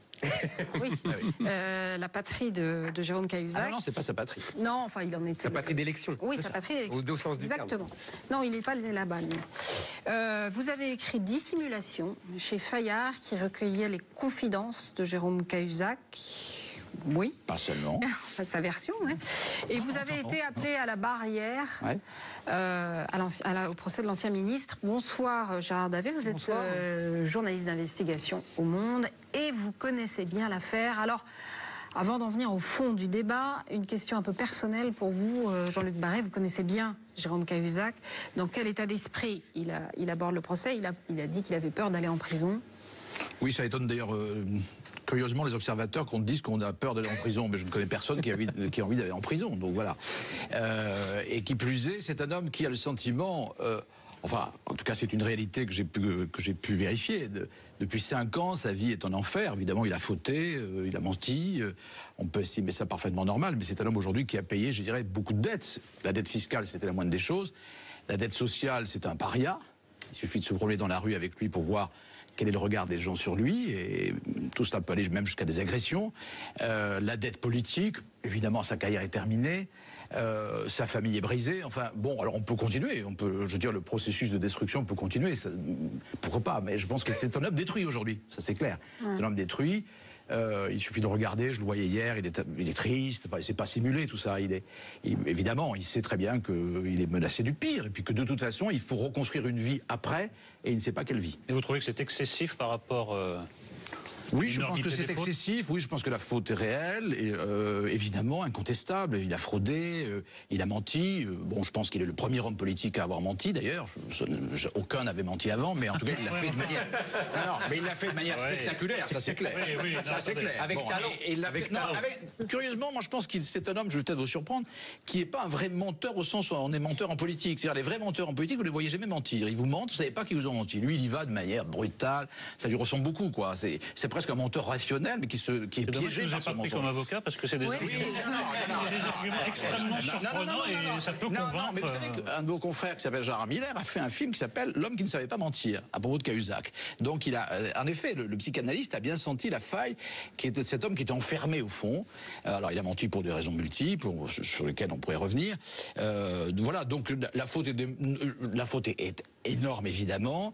Aujourd'hui, ça fait 5 ans que cet homme paie. Je dis simplement que il a le sentiment que c'est quelque chose qui pourrait d'ailleurs ne jamais se terminer. Il ne faut pas qu'il aille en prison. Pas moi juger de ça. Alors, je pense qu'aujourd'hui, c'est pas moi juger de ça. Vous avez quoi là-bas? Pardon, juste. Non, moi je suis revenu. Non, moi j'ai été interrogé sur un élément du livre qui est l'affaire du compte suisse. Dont il dit qu'il a été... voilà, moi j'ai été le premier à le dire d'ailleurs, j'ai été le premier à le dire dans ce livre. Financer l'activité politique de Michel Rocard. Comme nous sommes en pleine hypocrisie sur cette affaire, on a accusé Jérôme Cahuzac de l'avoir dit après la mort de Michel Rocard, comme si d'ailleurs après la mort de quelqu'un on ne pouvait plus rien dire. Mais il se trouve que moi je l'ai dit avant la mort de Michel Rocard.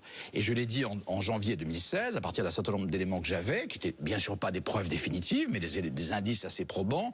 Et curieusement, les Rocardiens se sont tués et Michel Rocard n'a pas réagi du tout. Donc voilà. Vous croyez à ça, Gérard Davet? Je ne sais strictement rien. Ouais. Je n'ai pas été fouillé dans les méandres de la vie passée de Cahuzac, donc je n'en sais strictement rien. Vraiment pas. D'accord. Mais moi, si je puis me permettre, un témoignage alors de journaliste politique un peu maintenant blanchi sous le harnais, malheureusement. On m'a toujours parlé de ce compte-là. Ça fait des années qu'on en parle. Ça fait des années qu'on me dit qu'il y a un compte pour la campagne présidentielle de Rocard. Comment? Des comptes cachés de la Rocardie, quoi. Ouais. Je vous assure. Là, on est dans la rumeur, Eric. Non, pas dans la rumeur. Ah non. Quand il y a des types qui viennent vous disent, quand c'est des Rocardiens qui viennent vous en parler, c'est pas une rumeur. D'accord. Quand ils vous disent que c'est pour la présidentielle de... Ah, ça change beaucoup de choses. Mais pas toute l'affaire. Non, pas toute l'affaire. Non, mais voyez ce que je veux dire. Le compte est vraiment politique. Je rappelle que la somme de 93 de 600 000 euros, il ne s'en sert à aucun moment. Il se sert de l'argent qu'il va rajouter 10 ans plus tard, qui est de l'argent qui vient, l'argent bien sûr frauduleux, qui vient de ses travaux de chirurgie capillaire. Et il se sert de cet argent alors qu'il ne se sert à aucun moment du premier compte, qui sera exactement d'ailleurs la somme qu'on trouvera à l'arrivée. Alors le malheur finalement, c'est que d'abord il n'est pas clôturé ce compte, bien sûr, et ensuite, bon, il n'y a pas eu de campagne présidentielle, c'est-à-dire le fait qu'il amasse de l'argent, ou il aurait amassé de l'argent, il était en relation directe avec les laboratoires pharmaceutiques. Je relate dans mon livre notamment une visite organisée pour Michel Rocard, avec Michel Rocard, par Jérôme Cahuzac en 92, à Castres, dans le Tarn, qui était le siège du magnat de l'industrie pharmaceutique, Pierre Fabre. Bah, c'est pas un voyage d'agrément, si vous voyez ce que je veux dire. C'était un voyage qui se faisait dans le cadre de la préparation d'une campagne présidentielle pour laquelle Michel Rocard, qui n'avait pas accès au financement mitterrandien du Parti socialiste... Et donc des partis. Voilà, et des partis, donc, a eu besoin d'argent. Mais il s'est passé la même chose avec Pasqua, vous vous souvenez, après les européennes de 99. Ouais, mais sauf que Pasqua, ça a été avéré et bien sûr, c'est pour ça que je vous dis ça. Alors que là, on parle de 2 personnes qui sont décédées. Non, mais bien sûr. Mais je vous dis tout ça, c'est parce que les européennes, il faut se remettre dans le contexte. Les européennes de 94 ont tué l'espoir présidentiel de Rocard. Et donc il n'est pas allé à la présidentielle de 95 comme c'était prévu. Jean Davet, je peux me permettre de remettre la chronologie. Est-ce que ces affaires ont changé les pratiques de nos politiques avec le PNF, avec la Haute Autorité pour la Transparence de la Vie publique, avec la loi de... Moi, je pense qu'il y a un processus qui a été mis en place, sous François Hollande. C'est-à-dire que, posons un peu de chronologie aussi, sous Nicolas Sarkozy, il y a eu un contournement assez régulier de la loi et de la morale. Les nombreuses affaires aujourd'hui, il y a près de 30 amis de Nicolas Sarkozy qui sont mis en examen ou poursuivis, ou même condamnés. Donc, c'est documenté, ça. Et François Hollande, quand il a été élu, c'est un homme honnête. Là aussi, pour l'instant, les faits le démontrent. Il n'y a pas d'affaires contre lui. Et il semble qu'il ait voulu, enfin c'est ce qu'il nous disait à nous en tout cas, Fabrice Lhomme et moi-même, il ait voulu s'inscrire vraiment à l'opposé de Nicolas Sarkozy, y compris dans sa façon d'être. Alors, on peut lui reprocher beaucoup de choses à François Hollande sur plein d'aspects, mais il y a un aspect... Il y a un aspect sur lequel on ne va pas lui retirer ça, c'est que cet homme-là il s'est séparé de tous ceux qui ont fauté sous son quinquennat. Il y en a eu beaucoup, hein, mais... Il a été trahi de nombreuses fois. Moi, j'ai plutôt tendance à penser, pour l'avoir beaucoup fréquenté François Hollande, que c'est quelqu'un qui fait confiance, qui délègue et qui ne voit pas le mal chez les autres. Voilà. Et chez Cahuzac, il n'a pas vu le mal. Concrètement, il a vu un président de la Commission des Finances qui était très efficace à l'Assemblée nationale. Il a vu quelqu'un qui parlait bien, qui parlait beau, qui était un pourfendeur de la fraude fiscale. Il n'a pas vu le fraudeur fiscal. Il était au courant du contre Rocard, pardonnez-moi. C'est possible, je ne sais pas. Je ne vais pas poser cette question-là. Ce qui est extraordinaire dans le cas de François Hollande, c'est qu'on a l'impression qu'il est au courant jamais de rien. C'est-à-dire, il a quand même. Mais c'est un art. Oui, il a des collaborateurs. Ils ont été en cascade. Les collaborateurs ont été démissionnés en cascade. Il y en a eu. Et dans le cas, c'est un aspect aussi que j'ai développé hier à la barre. C'est le rôle, ce que savait ou non, en effet, François Hollande. Mais ça a changé ou pas? Oui, ça a changé ou pas? Pour répondre à votre question très précisément, je suis d'accord. Ce qui s'est passé avec l'affaire Cahuzac, c'était un accélérateur en fait. Et donc, qu'est-ce qui s'est passé? Il y a eu la mise en place de la Haute Autorité de la Vie publique, qui est quand même pas quelque chose d'important, quoi. Ils vérifient maintenant 16 000 déclarations, à peu de choses près. Ils sont pas très nombreux d'ailleurs pour le faire, donc ça, il y a un problème de moyens comme d'habitude. Ensuite, il y a eu aussi une loi qui a été votée, qui a été très, très précise, qui a conduit au non-cumul des mandats, qui a conduit au non-conflit d'intérêts, qui a conduit à la séparation des emplois familiaux à l'Assemblée nationale. Il y a eu beaucoup de choses qui ont été mises en place. Le problème qui se pose, c'est que tout ça repose sur la bonne volonté des parlementaires, c'est-à-dire que ce sont eux qui remplissent leurs déclarations et la Haute Autorité n'a aucun pouvoir de justice ni de police, donc ça repose sur leur volonté. Et à l'Assemblée nationale, il y a une déontologue qui n'a aucun moyen d'enquête non plus et qui peut à peine vérifier les notes de frais des députés. Donc, si vous voulez, je voudrais revenir sur le dernier aspect de la plaidoirie de Maître Barret. Je vais me reconvertir. Mais oui, vous avez beaucoup de talent. Oui. François Hollande confie à Jérôme Cahuzac le ministère du budget, donc c'est pas comme s'il avait eu un ministère des personnes âgées en l'occurrence. Ensuite, il est plus spécialement chargé de faire revenir les exilés fiscaux et de les convaincre d'un peu plus de civisme. Donc, sachant cela, quand il pose la question yeux dans les yeux à Jérôme Cahuzac, est-ce que tu as un compte? Il doit se dire ou le type est fou, ou il va me dire la vérité, parce qu'il sait bien que c'est tellement incroyable que le ministre du budget ait des comptes cachés, pas seulement en Suisse, je crois qu'il y avait l'Île-de-Man où les comptes étaient assez coquets aussi. Qu'est-ce qu'il a comme autre choix que de le croire? Moi je me mets à sa place, je me dis le type ne peut pas me mentir. Il n'est pas assez dingue pour me mentir, ensuite devant l'Assemblée nationale, vu le poste qu'il occupe. Qu'est-ce qui vous prouve que François il est avocat, il n'est pas docteur. François Hollande lui a posé la question les yeux dans les yeux. Vous croyez que c'est le style de François Hollande? Je le pense. En tout cas, je le crois. Vous connaissez bien François Hollande parce que je rappelle que vous avez écrit le livre Un président ne devrait pas dire ça avec votre collègue. Ça ne suffit pas pour connaître quelqu'un, mais en vérité, on est revenu très souvent sur l'affaire Cahuzac avec François Hollande, et pas qu'avec François Hollande. Et pas qu'avec François Hollande. Bien sûr. Et pas qu'avec François Hollande. C'était difficile de lui poser une question sur l'affaire Cahuzac avant qu'elle arrive. Voilà, de le voir avant. Et on lui a posé donc cette question plusieurs fois, et il nous a relaté par le menu, et c'est dans le livre, le nombre de fois où il a posé la question et le nombre de fois où Cahuzac lui a menti. C'est quand même un menteur pathologique, votre ami Cahuzac. Non, c'est pas mon ami Cahuzac. Et par ailleurs, au-delà de ça, ensuite François Hollande a fait quelque chose, c'est qu'il a demandé de manière administrative, de manière parfaitement légale, à la Suisse de lui transmettre des éléments ayant trait à ce compte en Suisse. Bon, il s'est revenu et totalement négatif. Pourquoi? Parce que le compte était plus ancien et que la question était mal posée. Donc, nanti de ça et des mensonges Cahuzac, François Hollande, un peu naïvement, je vous l'accorde, s'est dit, je le crois. Moi, je ne crois pas à la naïveté de François Hollande. Moi non plus. Sur certains aspects, moi, j'y crois. Et je crois que ce qui fausse un peu la donne, c'est qu'à ce moment-là, moi aussi j'ai la version de Cahuzac, on me dire c'est la version de quelqu'un qui a menti. On n'en sort pas, parce qu'effectivement, si on considère définitivement... Oui, non, bien sûr, on peut dire ça de beaucoup de gens, vous savez que leur parole est un peu dévaluée. Ouais, mais bon, et donc, on a été condamné, c'est encore plus dur. Oui, en tout cas, ce qui est vrai, c'est qu'à ce moment-là, Jérôme Cahuzac, ça c'est très objectif, est un ministre en pointe dans le gouvernement, c'est lui qui défend les lois de finances, c'est celui qui est considéré comme l'un des meilleurs ministres de ce gouvernement, bien avant l'affaire, bien sûr, et donc François Hollande a besoin de lui. Et perdre cette pièce maîtresse, c'est très embêtant pour François Hollande. Et donc l'autre version... C'est pour ça qu'il a envie de le croire. Oui, puis il a besoin de lui. C'est ce qu'il dit. Puisque, de toute façon, Cahuzac a dit, il n'a pas dit qu'à moi, il a dit à Hervé Gattegno, à d'autres journalistes qui l'ont publié, que François Hollande lui avait dit « j'ai besoin de toi ». Donc, alors après... Comment Jérôme Cahuzac peut être naïf, vous voyez, je suis moins avocat que vous le croyez, peut être naïf, ingénu, peut-être cynique, pour penser que la classe politique ne va pas le laisser tomber, en tout cas le moment venu, ça, évidemment, c'est un mystère, parce que il a été d'une imprudence incroyable. Moi, ce que j'aimerais aller après le cas Cahuzac, mais je pense que vous allez me dire le contraire, mais moi je suis... C'est pas sûr, Eric. Ah bon, Non, mais... D'accord, Eric. Je suis bon dehors, mais après tout... Mais vous avez raison, J'aime beaucoup cette émission. Surprenez-moi. Non, moi je suis assez agacé, et agacé est une litote, par justement toutes ces déclarations de patrimoine. Exigence de transparence totale. Exactement. Moi je trouve que c'est une tyrannie, vous. N'exagérons pas. Exigence. Non, mais pas total, non, mais vous avez compris ce que je veux dire. Ça m'exaspère. Je me fous de savoir que Hulot a 4 voitures et que l'autre a un appartement. Si, c'est la même chose. Excuse-moi. C'est la même chose. C'est parce qu'il y a eu des fraudeurs. Je comprends la logique, de toute façon. Si, c'est la tyrannie de la transparence. Mais bien sûr, et qu'après, on exige une transparence accrue. Excuse-moi, c'est le même débat. Simplement, je vais un peu avant. Après. Donc, surtout que tout ça est lié. On voit bien, d'ailleurs, ça donne raison à Régis Debray et son américanisation.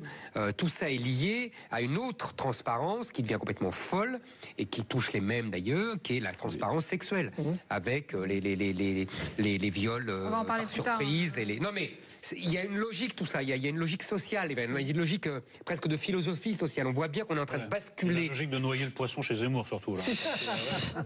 Non, mais à force de tout mélanger, effectivement, on se dit tout ça. Non, mais vous appelez ça la moraline. Je fais un peu de perspective, ce qui t'arrive une fois par an. Donc je t'aide. Grâce à toi, je progresse. Voilà, c'est bien ce que je dis. C'est bien ce que je dis. Moi, je vous rejoins sur un point, Eric, c'est que personne ne veut de la transparence totale. Et c'est un journaliste qui est habitué à lutter contre la corruption qui vous dit ça. La transparence totale, c'est dangereux. C'est un problème. Oui, parce que Staline, il y avait une corruption, il y avait une transparence totale. Vous trouvez qu'il n'y a pas d'excès de transparence?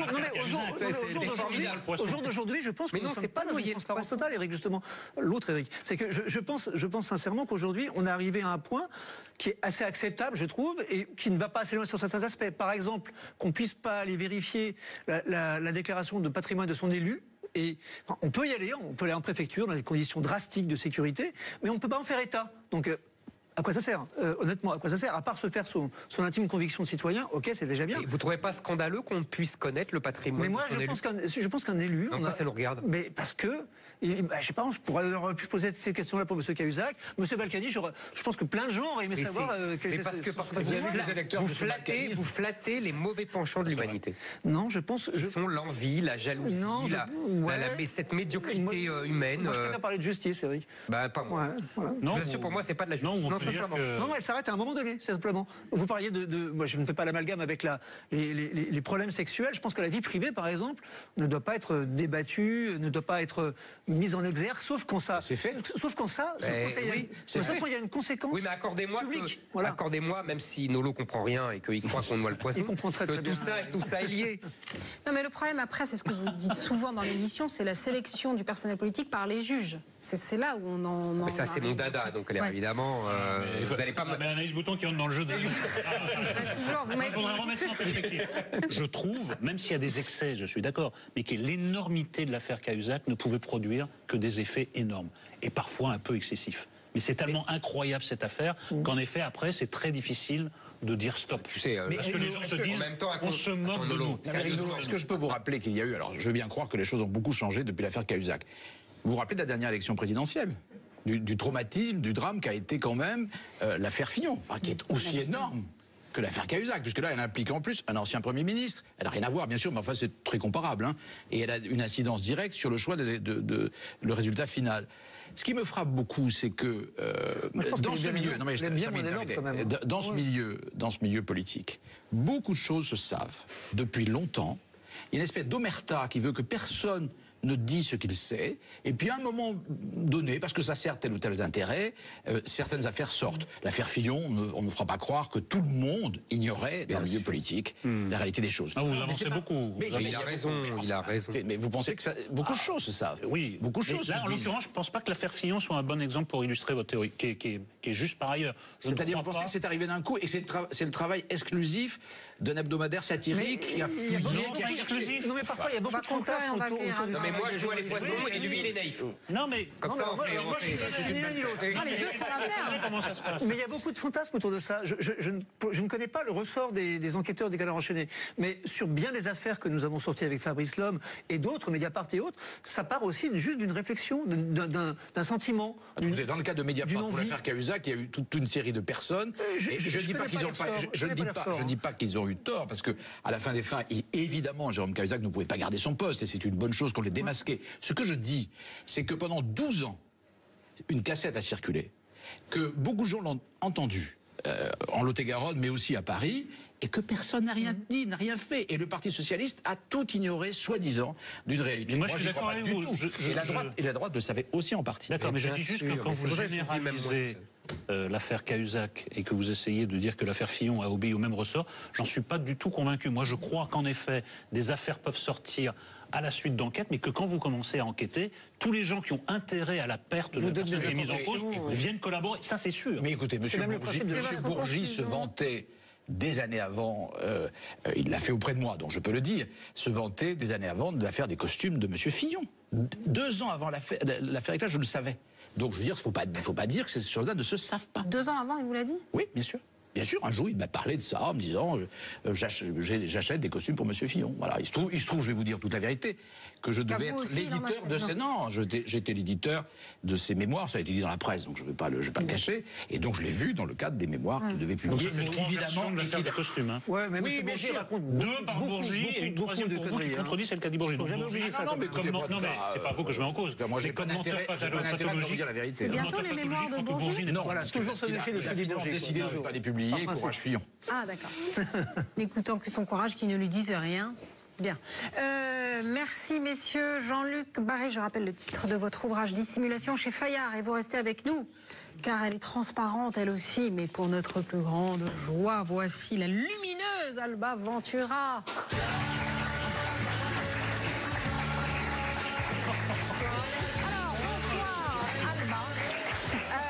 Sandrine, on vous fait le coup de la pub. Je vais me mettre près de vous parce que j'adore. Ouais. Et alors, après, on reviendra avec vous sur l'affaire Hulot. On reviendra sur les artistes qui s'engagent avec Jean-Marc Dumontet. Mais pour l'instant, c'est la pub. Sur le plateau de Zemmour et Nolot, mais Zemmour s'est jamais arrêté. De toute façon, pendant la pub, il parle et tout ça. S'en fiche. Alba, je rappelle à tous vos admirateurs, et ils sont nombreux, qu'ils peuvent réagir sur les réseaux sociaux. Moi, je tweete tout le temps. Avec le mot dièse Zen PP. Alors, Alba, avec vous, on va revenir sur cette affaire Hulot qui a défrayé la chronique cette semaine. Le nom de Nicolas Hulot a été cité pour des faits d'agression sexuelle dans un article d'un nouveau magazine. Et d'abord, Alba, est-ce que cette affaire a eu un impact sur la popularité de... Ah bah voilà, laissez-moi finir ma question. De cet homme politique préféré des Français. Vive la France. Zéro impact. Le premier sondage de popularité est sorti dans Paris Match, IFOP fiducial, et l'affaire n'a pas fait bouger d'un iota la popularité de Nicolas Hulot. Il reste stable à 64%. Et pourtant, Frédéric Dabi de l'Institut IFOP le souligne, à chaque fois qu'un homme politique ou une femme politique est impliqué dans une affaire ou dans un scandale, il dévisse immédiatement, brutalement. Ça a été le cas d'Hervé Guémard pour son appartement, ça a été le cas de Michel Alliot-Marie et son avion en Tunisie, ça a été le cas de DSK, de Cahuzac et de Fillon. Pour le moment, écoutez, Nicolas Hulot ne pâtit pas de ces accusations. Alors peut-être que sa stratégie a fonctionné, sa stratégie d'attaque qui a constitué Consister à se rendre à la télé avant que l'affaire ne soit rendue publique. Peut-être que c'est ça qui a fonctionné. Lui, vous savez, il a voulu prendre les devants. Je rappelle un petit peu qu'il a voulu éteindre la rumeur avant qu'elle ne galope. Parce que, comme il l'a dit, je n'ai pas peur de la vérité, j'ai peur de la rumeur, car c'est un poison mortel. Alors, il a même essayé d'éteindre la rumeur auprès des journalistes. Vous savez qu'il a passé des coups de fil auprès des journalistes, pas moi, pour démentir. Et il a même téléphoné directement aux collaborateurs d'un ministre qu'il suspectait de dire du mal de lui dans tout Paris, de propager justement des rumeurs pour lui remonter les bretelles. C'est dire s'il avait à cœur, Nicolas Hulot, de faire taire cette saleté de rumeurs. Alors, tout le monde n'achète pas le coup de la rumeur. Un ancien ministre qui ne connaît bien Nicolas Hulot, que j'ai vu récemment, me disait, d'abord, Hulot, dans n'importe quel pays, il aurait déjà dû démissionner. Et puis il dit, cet homme a un problème, il aime la frime, les grosses voitures et les femmes, mais il a toujours voulu cacher ça, il a toujours voulu montrer l'inverse de ce qu'il aime vraiment. Alors, on parle pas un ami. Non, ça c'est franchement. Surtout c'est anonyme, quoi. Ouais, on va pas porter. Il va pas porter Et c'est lui plainte. qui dit ça. Il va pas porter plainte pour diffamation, Nicolas. J'aime pas les accusations anonymes. Porte plainte. Si, il va porter plainte pour diffamation. En tout cas, il n'est pas question qu'il démissionne. Alors, il faut dire aussi que l'article qui l'incrimine n'est pas très étayé. Franchement, on est un peu perplexe. L'art de la litote, Alba, Voilà. C'est joliment dit. Le magazine, c'est l'Hebdo qui publie ça. Alors, il y a d'abord une histoire qui concerne une femme de la Fondation Hulot, mais qui dément dans le papier toute agression sexuelle de la part de Nicolas Hulot. Donc, on se dit, qu'est-ce que ça vient faire là? Pourquoi en parler? Il y a une deuxième affaire qui date de 97, qui a fait l'objet d'une plainte pour viol de la part d'une jeune femme qui voulait d'abord garder l'anonymat. Après, elle s'est dévoilée. Il s'agit, on le sait maintenant, de la petite fille de François Mitterrand. Et cette affaire a été classée sans suite et elle est prescrite aujourd'hui. À la lecture de l'article, franchement, Hulot est inatteignable judiciairement. Ça ne veut pas dire que ce qui est écrit est faux, mais ça ne repose pas sur des éléments concrets, sur des éléments tangibles. À la lecture, encore une fois, de l'article. Alors, le magazine a expliqué dans son papier que s'il a choisi de mettre en avant ces deux histoires, ces deux affaires, c'est parce qu'il pensait que c'est ce qui a toujours empêché Nicolas Hulot de se présenter à la présidentielle. Alors, on en arrive, messieurs, au climax. Faux cul sont dans un bateau. De l'émission. C'est pas pour faire le buzz. Hein. Pas pour vendre, surtout. Non, pas surtout pour pas pour vendre. Alors, Alba, c'est la question. Alba n'a pas tort. Et la question, je la pose à vous, Gérard Davé, aux journalistes d'investigation que vous êtes. Fallait-il publier une enquête, je dirais, incomplète? Est-ce que vous l'auriez fait?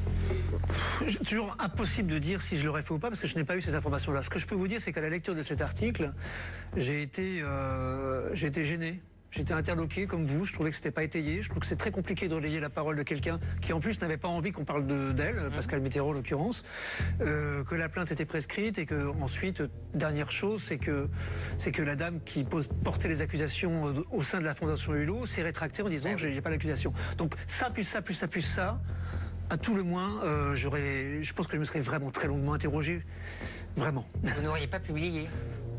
Ça manquait d'éléments. Moi, enfin, c'est mon opinion. Ça discrédite notre métier de journaliste? Pardon? Ça discrédite notre métier de journaliste? J'aime pas critiquer les confrères à ce qu'ils font parce qu'il m'arrive à moi aussi. Et non, mais il m'arrive à moi aussi de faire des erreurs. Oui, mais à tous. Non, mais d'accord, donc c'est une erreur. Donc je considère que cet article n'est pas probant. Voilà. Oui. Bien, fin de l'Alba n'a pas tort. Non, mais juste un élément d'information, c'est que cette dame de la Fondation Nicolas Hulot, elle ne s'est pas rétractée. Ce sont des journalistes qui sont tombés sur son nom par déduction, c'est-à-dire qu'à aucun moment, elle n'a fait état. Et ensuite, alors le terme rétracté n'est pas bon. Ensuite, elle a dit clairement, non, c'est pas le cas. Non, elle a dit exactement. On n'a jamais, il y a jamais eu d'agression sexuelle. Beaucoup d'éléments, quoi. On termine avec votre bonus. Je vous parle d'autre chose, d'Alain Juppé. Serait-il en route pour un nouveau tour de piste à Bordeaux? Je vous parle des municipales de 2020. On est en 2018, mais... Non, certains lui prêtent des ambitions européennes, hein, vous le savez. Son ancienne adjointe à la mairie, Virginie Calmels, numéro 2 aujourd'hui de Laurent Wauquiez, ne l'imagine pas du tout tête de liste aux européennes l'an prochain. En revanche, dit-elle, je suis sûre à 99% qu'il veut se représenter à Bordeaux. Il fait campagne, il a lancé le programme Bordeaux 2050. Et puis alors, il y a une chose... Ça fait beaucoup rire. En 2050, il aura quel âge? On 120 ans. Il aura 104 ans, je crois que c'est 46. Moi, je pensais 120 ans. Je crois que c'est 46, Juppé. Donc, et ben voilà, il lancera à son 12e mandat. Voilà. Mais il y a une chose qui ne trompe pas pour Virginie Calmels. Dans tout ce que fait Alain Juppé, dit-elle, dans tout ce qu'il dit, il n'y a pas le moindre signe de passage de flambeau. Effectivement, c'est... Elle est bien placée pour le savoir. Oui, ça c'est vrai. Et c'est aussi le signe de la fin de votre chronique. Merci beaucoup, Alba. On passe maintenant à notre focus.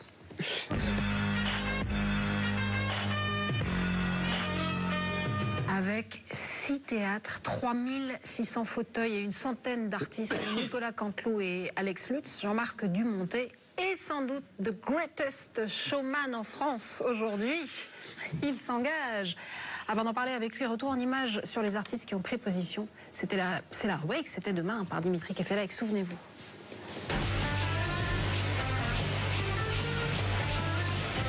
J'ai peut-être du culot de faire ça, je suis obligé de le faire comme ça parce que je dois faire vite. Ce que je peux vous dire, c'est que la jeunesse se désespère. C'était en 1980. François Mitterrand est apostrophé par Daniel Balavoine qui devient dès lors le saint patron des artistes contestataires. Le désespoir est mobilisateur et que lorsqu'il devient mobilisateur, il est dangereux. Et que ça entraîne le terrorisme, la bande à Bader et des choses comme ça. Et ça, il faut que les grandes personnes qui dirigent le monde soient prévenues que les jeunes vont finir par virer du mauvais côté parce qu'ils n'auront plus d'autres solutions. J'ai l'impression qu'il rejette tous les hommes politiques, qu'ils soient de droite ou de gauche ou même. Mais il a le droit, et pourquoi pas moi? Il a le droit. Moi, je suis pour que tout soit dit et pour que tout homme politique puisse être mis en question. Ça m'arrive tous les jours.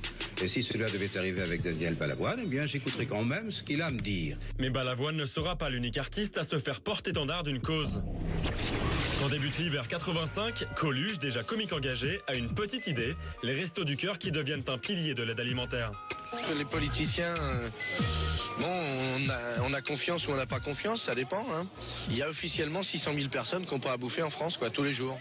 Et quand on leur demande qu'est-ce qu'ils vont faire pour ça, ils disent ben je sais pas. Alors nous on sait et on le fait, voilà.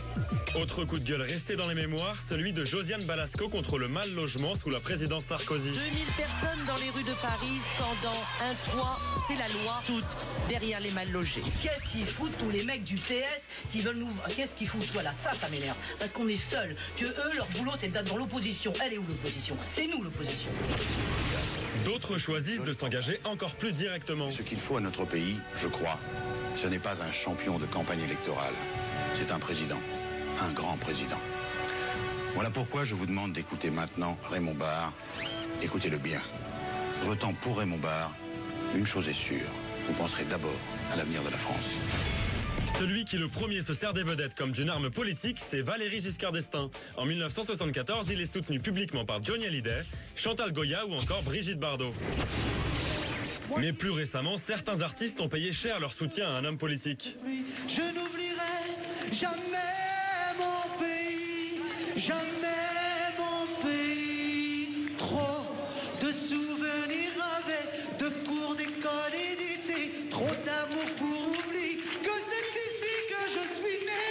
De temps. En soutenant Nicolas Sarkozy, Faudel perd une partie de son public. Une mésaventure que Doc Gynéco a lui aussi connue. Qu'est-ce qu'il représente pour vous, Nicolas Sarkozy? Un ami avant tout et aussi quelqu'un qui m'aide à penser, un petit maître à penser. Moi, tu me verras plus du tout en politique. Je savais que j'allais laisser des plumes. C'est vrai que là, j'ai pris plus de coups que prévu. Ça m'a coûté. Alors question, aujourd'hui, quel impact pour la parole des artistes? Bonsoir, Jean-Marc Dumontet. Venez vous asseoir, prenez place. Oui, un petit classique pour votre entrée, bien sûr. Alors, vous êtes donc, je cite votre compte Twitter, europroducteur de spectacles, propriétaire de Bobino, point virgule, Le Grand point virgule, Théâtre Antoine, Comédia, Sentier des Halles. Vous êtes président des Molières. Vous êtes donc extrêmement équipé pour être confronté au terrible QCM de Zemmour et Lolo, mais bien sûr. C'est ça. Alors, un artiste engagé, ça sert à faire réfléchir sur des problèmes de société, agacer les électeurs ou énerver Éric Zemmour. Un peu tous les trois. les trois, je pense qu'un artiste, c'est un citoyen. Donc moi, j'ai lancé un festival qui s'appelle Parole citoyenne. Qui a commencé lundi dernier avec Les Chatouilles. Avec Les Chatouilles, qui est un sublime spectacle sur les violences sexuelles faites aux enfants. Un spectacle choc, très bouleversant. Vous l'avez vu, Nolo? Non. Il faut que vous alliez le voir, c'est magnifique. Et qui appelle chacun de nous au-delà des artistes, parce que pour moi, c'est bien au-delà des artistes, parce que nous sommes plutôt tous des parents, Donc nous pouvons voir des enfants. Il y a 154 000 enfants par an qui sont victimes de viols, d'inceste. 154 000, voilà, vous apprenez le chiffre. C'est-à-dire que dans chaque classe, il y a un ou deux... Vous êtes sûr de ça? Oui, je suis sûr de ça. Il y a Parce que je me méfie de ce genre de chiffres. Vous avez raison de vous méfier des chiffres. Enfin, non, mais c'est vrai, ce genre de chiffres, c'est tout et n'importe quoi. Il y a 1 ou 2 enfants qui sont victimes par classe de viol, voilà, d'inceste. Et on parle d'inceste, donc c'est dans la famille. Ça veut dire qu'il y a un secret absolu, qu'il y a ensuite il y a le déni, ensuite il y a le traumatisme et l'amnésie traumatique qui peuvent intervenir. Et ça veut dire que nous tous, citoyens, parents, on doit apprendre à nos enfants à se méfier de tout ça. On doit leur dire que leur partie intime ne les concerne que et qu'il faut qu'ils soient vigilants sur ça. Donc c'est ça, parole citoyenne, c'est appeler à chacun sur des grands thèmes de société à être vigilant, à porter un discours, un propos, et puis être conscient qu'on doit défendre un certain nombre de choses. Pardonnez-moi, mais c'était pas la question. C'était pas la question, mais je l'ai extrapolé parce que... Non, mais parce que... on voulait parler de Non, mais parce que vous avez extrapolé, mais vous n'avez pas extrapolé. Ah. Vous avez dévoyé la question de façon fort habile. Je vous remercie. Parce que là, moi, je suis d'accord avec vous. Sauf que c'est pas ça la question. Parce que la question, c'est l'engagement des artistes. Et la sous-question, c'est l'engagement des artistes qui est forcément à gauche. Parce que si jamais il est à droite, ils sont flingués. Et la sous-question, c'est... Vous connaissez le paradoxe de l'acteur selon Diderot, c'est-à-dire qu'il faut qu'il soit vide pour pouvoir être rempli par le rôle. Et en l'occurrence, les acteurs et les artistes en général sont souvent vides et sont remplis par l'idéologie dominante, encore l'idéologie de gauche. Et si vous voulez, je crois que c'est ça la vraie question, si je peux me permettre. Alors, et ça, c'est autre chose. Là, c'est votre tour de dévoyer la question. Bah non, non, on est chacun dans des dévoiements respectifs.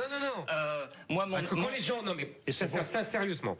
Quand les gens entendent acteurs engagés, ils pensent acteurs de gauche et ils pensent pas à votre parole citoyenne, qui est très bien. Alors vraiment, là, ce que vous avez dit sur les enfants, c'est horrible. Donc, c'est pas ça que je discute. Je répète que le spectacle d'Andrea Bescon... Voilà, c'est pas ça que je discute, vous avez compris, évidemment. Et que c'est pas du tout quelque Mais c'est la question de fond.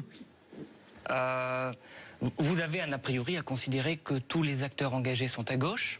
Je ne sais pas. Je ne sais pas. Vous savez, j'ai fait 5 ans de Ruquier, j'ai vu. Sur un certain nombre de thèmes et de causes qu'en ce moment on essaye de déblayer avec ce festival, il y a des acteurs qui n'agitent pas leurs critères idéologiques. Non, mais je vais vous donner un exemple. Mais s'ils ne sont pas de gauche, on les tue? Non, pas du tout. Hier, il y avait un spectacle de Rachid Benzine qui s'appelle Lettre à Nour. C'est l'histoire d'un échange épistolaire entre un père et une fille. Le père est un libéral musulman, prof d'université, dont la fille part faire le djihad. C'est une fiction. J'ai lu le texte, vous avez lu le texte, c'est tout à fait remarquable. Je me fous complètement de savoir si Rachid Benzine est de gauche ou de droite. Je vous parle pas de ça. Non, mais il y a plusieurs choses. Et je me fiche tout à fait de tout ça.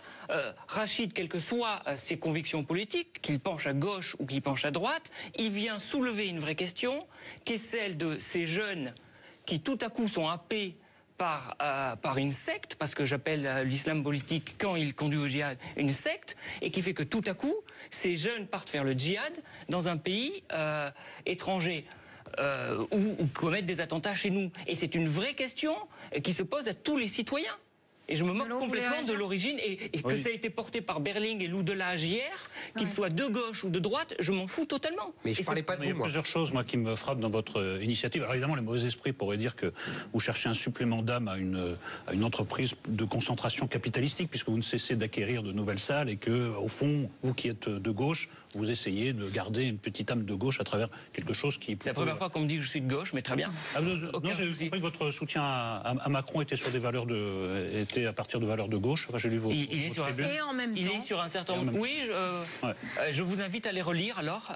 Mais c'est pas très intéressant. Je comprends que vous avez pas votre pensée, mais je vous invite à les relire. Je pense que c'est plus nuancé que ça. Ah oui, c'est nuancé, mais à mon avis, on peut quand même le dire. Mais moi, il y a deux choses qui me frappent. D'abord, la première, c'est Je me définirais, comme un libéral. Voilà, donc un libéral épouse à gauche et à droite. Non, mais vous êtes de la deuxième gauche. Oui. Vous êtes de la deuxième. Et le libéralisme naît à gauche, vous savez bien. Bien sûr. C'est pas le débat.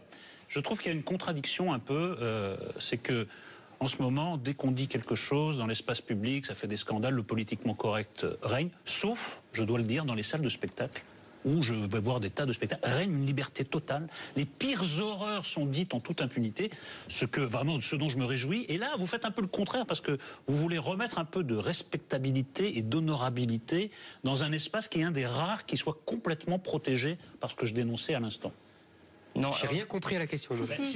La liberté, parce que tu vas pas beaucoup au spectacle. Ah oui, c'est vrai. La liberté d'expression est totale. Non, mais ça, j'ai compris. Les gens sortent des horreurs totales. Donc mais on a vu un spectacle ensemble. Et alors tu le traites de censeur, en gros. Non, pas de censeur. De vouloir. Comment elle s'appelle? Elle s'appelle Bérangère Krief. Bérangère Krief, oui. Ouais. Et non, et ce que je veux dire, c'est que vous, par cette initiative, vous remettez les artistes du côté de la respectabilité plutôt que... Mais pourquoi? Je sais pas. Non, pas du tout. Non, mais pourquoi il les remet du côté de la responsabilité? Parce que c'est parole citoyenne. Ah oui, d'accord. Non, pardon, deux choses. Je ne recherche pas de la respectabilité, parce que ce serait vraiment à l'heure de chercher ça. La responsabilité. Alors oui, de la responsabilité, bien sûr, parce que vous savez, quand vous êtes sur scène, quand vos artistes sont sur scène, ils ont un devoir, ils ont une responsabilité d'avoir du propos, d'avoir du sens. Et quand je produis un humoriste ou quand je produis un spectacle plus lourd, en termes de sens, comme Inconnu à cette adresse, où on a eu 19 distributions différentes au Théâtre Antoine, j'ai le souci, effectivement, qu'on porte du propos et qu'il y ait du sens. Parce que je pense qu'on n'est pas là que pour divertir. Et je dis souvent à mes artistes, quand vous n'avez pas de fond, vous le touchez. Donc, je cherche pas de la respectabilité, mais je crois que j'ai la chance d'avoir des tribunes et un média que sont mes théâtres, qui sont des lieux d'expression, les lieux de partage. Quand on a fait, après le 13 novembre, avec Pierre Arditi, Daniel Russo, ce formidable texte de Jean-Claude Grimbert qui est sur l'antisémitisme, pour aller vite, c'était un moment très fort, c'était un moment de communion, parce que tout le monde était évidemment choqué, et je crois qu'il faut avoir du sens et du propos tout le temps dans ce qu'on fait. Je connais pas aussi bien que Nolo là-dessus, mais à vous entendre, là, et à vous, les exemples que vous donnez, tout ça est quand même très politiquement correct, hein. Mais ça veut dire quoi, politiquement correct ?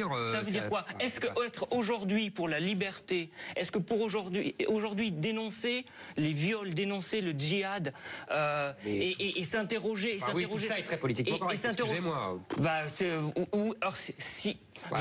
n'allez pas révolutionner la terre avec ça. Hein, c'est méchant, le viol c'est méchant. Et le djihad c'est pas bien. Eric, si je peux me permettre, pour connaître un peu le spectacle que monte Jean-Marc Dumontet, vous y trouvez du Alex Lutz. Qui n'a rien à voir avec Nicolas Canteloup, qui n'a rien à voir avec le festival Parole Citoyenne. C'est juste, à mon avis, hein, un peu d'extérieur, un engagement personnel, citoyen et théâtral. Voilà, c'est moi déjà ça m'énerve. Il n'y a pas à citoyen. Justement, c'était la troisième phrase.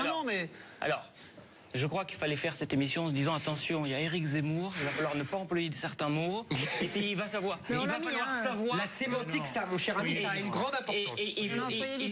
Non, je suis tout à fait libre. Mais tout le monde est libre de dire ce qu'on veut, tant qu'on respecte ma liberté à moi, vous savez. Et je trouve qu'asséner ce politiquement correct, qui en l'occurrence ne veut pas dire grand-chose, ne mène pas le débat très loin. Mais c'est pas très grave, c'est votre choix. C'est ce que soulignait Nolo. Dans les théâtres de Jean-Marc Dumontet, il y a aussi des gens qui disent des horreurs. C'était justement la question de Nolo. Donc, passons à la deuxième question. Bon, très bien. Passons à la deuxième question. De Zemmour et Nolo. Dans quel cadre seriez-vous le plus utile à Emmanuel Macron ? En restant à distance, en gérant l'agenda de ses sorties culturelles, en étant ministre de la Culture, comme la rumeur a un peu laissé entendre, vous l'aurait proposé ? Non, on ne me l'a jamais proposé. Non. C'est évidemment un métier exaltant parce que c'est porter toute la parole artistique française et puis ce souci, cette obsession qu'on doit avoir de la diffusion parce qu'il ne faut pas être quant à soi, il faut vraiment aller toucher les gens partout. Mais vraiment, on ne me l'a pas du tout proposé. Vous auriez accepté si on l'avait proposé ? C'est ridicule, si vous voulez. Tant qu'on ne vous a pas proposé, vous ne pouvez pas dire j'aurais accepté ou refusé. Donc non, j'en sais rien. Moi, j'ai 6 théâtres. Si vous voulez, c'est un engagement, c'est beaucoup d'enthousiasme dans tout ce que je fais, c'est beaucoup de temps. C'est absolument pas compatible, évidemment, avec mes 6 théâtres. Donc c'est absolument pas d'actualité. Et vous l'avez soutenu, Emmanuel ? J'allais dire, je l'ai beaucoup soutenu, ce qui serait extrêmement prétentieux. Je l'ai beaucoup accompagné pendant toute cette campagne et j'ai trouvé cette aventure totalement exaltante parce que quand au mois d'octobre, novembre, décembre ou même janvier on parlait de Macron, personne n'y croyait. C'était un ectoplasme, c'était un hologramme, jamais ça marcherait. Vous l'avez coaché ou pas, justement ? J'ai parlé avec lui régulièrement. Vous savez, quand vous côtoyez Emmanuel Macron, ça vous apprend la modestie. Voilà. Donc ceux qui pensent qu'ils ont coaché Emmanuel Macron, c'est qu'ils ont vraiment rien compris au personnage. C'est quelqu'un qui se nourrit, il fait son miel, vous lui dites beaucoup de choses, l'accès est libre et facile, mais ensuite, celui qui pense qu'il a coaché... Oui, mais vous vous souvenez du premier meeting où il avait la voix qui était partie, etc. Est-ce que vous lui avez pas donné des techniques théâtrales ? Est-ce que vous l'avez pas fait un peu réviser ? Moi je l'ai suivi sur 20 ou 25 meetings, et derrière, je pouvais lui parler, lui donner tout un tas de conseils. C'est lui qui décidait, c'est un grand garçon. Vous l'avez suivi parfois pour d'étranges raisons. Je me souviens d'une de vos tribunes où vous disiez ce qui me fait toujours hurler de rire, cette phrase, que le Parti Socialiste n'a pas fait son bad Godesberg. Là. Ouais. Oui, bien sûr. Moi, ça me fait toujours rire. Enfin, il faut rappeler que c'est le Congrès où le Parti Socialiste allemand a rompu avec le marxisme. Parce que 1959. Si seulement ça avait été ça, voilà. Et moi, j'ai trouvé ça un peu étrange. Ils ont rompu 10 fois. Oui, non, mais depuis 83. Que la gauche devait se séparer des carcans. D'abord, il se trouve que c'est la gauche française qui a inventé le libéralisme. Au contraire, tous les gens qui ont inventé le libéralisme en Europe étaient socialistes. Donc en fait, ils ne représentent pas ça, Macron. Il représente la deuxième gauche. Et moi, je vois mal la différence entre cette deuxième gauche et la droite actuellement. Donc quel est le sens de la droite libérale. Oui, la droite libérale. Donc quel est le sens de votre engagement? C'est ça que j'arrive pas à comprendre. Qu'est-ce que vous attendez de Macron? Alors, pas seulement en tant que professionnel, en tant que citoyen. Ah non, mais en tant que professionnel, moi, le sujet de la culture, je ne l'ai pas abordé avec lui, ou très peu, parce que je ne voulais pas avoir un engagement corporatiste. Et vous voyez, dans le cadre d'une campagne, tout le monde vient voir les candidats pour lui dire, alors attention, sur la politique du médicament, je pense qu'il faudrait faire ça, en matière audiovisuelle, essayons d'ouvrir un peu plus le deuxième créneau de diffusion. Voilà. Moi, vraiment, j'aurais eu honte d'aller voir Macron pour lui proposer ça. Ce qui m'a intéressé, c'était sa volonté de bousculer les lignes. Il les a totalement bousculées, puisqu'aujourd'hui, effectivement, à gauche comme à droite, c'est quand même un grand désert. Ils sont en totale recomposition. Là, ils ont touché la décomposition, comme aurait dit Raymond Barre en son temps. Il fallait d'abord décomposer, ça s'est fait. Je pensais que c'était quelqu'un qui était capable de faire le job. C'est-à-dire qu'il avait la stature d'un président, qu'il avait la fermeté, l'autorité, et je pensais que c'est quelqu'un, et je pense d'ailleurs toujours, que c'est quelqu'un qui va lutter contre l'impuissance publique. C'est-à-dire que ça fait 30 ans que les politiques sont incapables de prendre des décisions qui se traduisent par des réalités, et on n'en reste qu'à des bons sentiments, et que jamais c'est traduit dans la réalité. Et que lui, il a la volonté de faire. Et c'est cette volonté de faire, cette volonté de parler vrai, le fait aussi que ce ne soit pas un homme politique programmé depuis 30 ans pour devenir président de la République, et que pour lui, il y avait une élection présidentielle, soit il y parvenait, et c'était très bien pour lui, et il allait s'inscrire sur 5 ou 10 ans et abandonner la politique, soit il arrêtait la politique. Et ça m'apparaissait aussi très intéressant, parce que ce n'est pas quelqu'un du sérail, même si évidemment il a fait les grandes écoles, il a été nourri là-dedans. Non mais, à la différence de tous les hommes politiques... Il tombe pas de la lune quand même. Non, mais là où il a raison, c'est qu'il n'est pas du sérail partisan. Exactement. Voilà. À la différence des autres candidats, qui avait un parcours de 30 ans et dont c'était le but ultime. Bien sûr. Voilà. Et tous... Il est du sérail technocratique. Bien il sûr, n'est pas du sérail partisan. bien sûr. Et voilà, cet ensemble de raisons et bien d'autres font que j'ai considéré avec un grand intérêt sa candidature. Voilà. Alors justement, en parlant d'Emmanuel Macron, on a une dernière petite question, une petite chérie sur le pudding. Emmanuel Macron... Moi j'avais cerise sur le gâteau, mais bon, c'est un peu ringard, c'est toujours la même chose. Si vous avez demandé votre avis, est-ce que vous lui auriez déconseillé de répondre au bon anniversaire de Cyril Hanouna en direct dans son émission, de faire visiter les salons de l'Élysée à Laurent Delahousse, ou de fêter sa qualification au second tour de la présidentielle à la Rotonde avec Lynn Renaud, Stéphane Bern, vous, voilà.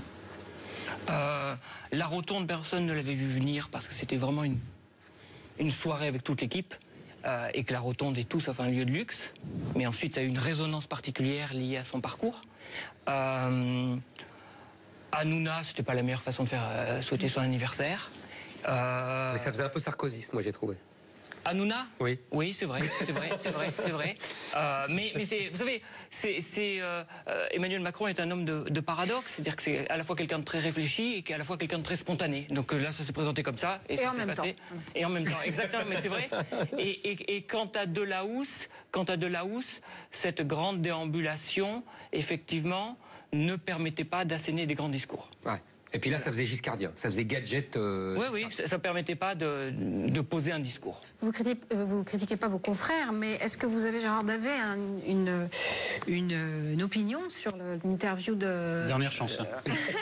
Dernière chance de critiquer un confrère. Et il reste 30 secondes. Sur l'interview de Laurent Delahousse ? J'ai pas trouvé ça très probant non plus, pour employer le même terme. Je pense que même lui, il l'a pas trouvé très probant. Personne. Je tendance à penser que le journaliste est là pour interpeller, pour déranger, pour gêner, pour obtenir une vérité, et que l'autre n'a pas toujours intérêt à vous dire. Et en l'occurrence, c'était pas l'objet de ce que faisait Laurent Delahousse. Donc c'était comme quand il reçoit ses invités, bras croisés comme ça, le 20h, quand il reçoit les invités People. Il faisait pareil avec le président, et je pense que le président ne doit pas se prêter à ça. Très bien. Merci Jean-Marc Dumontet d'être venu sur le plateau. Je rappelle votre festival. Alors il y a Parole citoyenne, 11 spectacles dans vos théâtres, avec J'insiste sur les chatouilles d'Andrea Bescond, mais je crois qu'il n'y avait qu'une seule représentation. Ouais. Juste pour aller vite, beaucoup de spectacles avec des femmes, les monologues du vagin qui reviennent. Oui, avec Marlène Schiappa. Longue peine, un sujet donc sur la prison qui interroge tout le monde, il n'y a pas de réponse toute faite. Beaucoup de femmes, la Comédie Française qui vient aussi jouer un texte d'Annie Ernaux, Françoise Gillard. Oh on est dans le politiquement correct. Non, on est dans un courant politique qui ne vous plaît peut-être pas. Ah oui, voilà. Mais pourquoi vous le disqualifiez? Mais pourquoi vous le disqualifiez? Je vous expliquerai un jour ce qu'est le politiquement correct. C'est exactement ça. Mais pourquoi vous le disqualifiez? On en reparlera. Non, je ne disqualifie pas. Si, non, vous le disqualifiez d'office, c'est le politiquement correct. Oui, c'est ça le politiquement correct. Mais c'est pas une insulte, le politiquement correct. C'est un courant idéologique, cher monsieur. Tout le monde considère que l'autre porte le politiquement correct. Non, pas du tout. Mais c'est une erreur. Oui, mais c'est vrai. C'est vrai, mais c'est une erreur. C'est très juste. Oui, mais c'est une erreur. Historiquement et idéologiquement, c'est une erreur. Parole citoyenne, vous allez adorer, Eric. Le festival de Jean-Marc Dumontet, c'est pour Eric. C'est de la rééducation, c'est comme les camps chinois. On se quitte, tiens, c'est une phrase pour vous. On se quitte en méditant la phrase de la semaine. Ce n'est pas le doute qui rend fou, c'est la certitude. Elle est signée Nietzsche et on se retrouve la semaine prochaine pour l'émission qui donne du temps au débat et à la politique. Et d'ici là, restez zen sur Paris Première.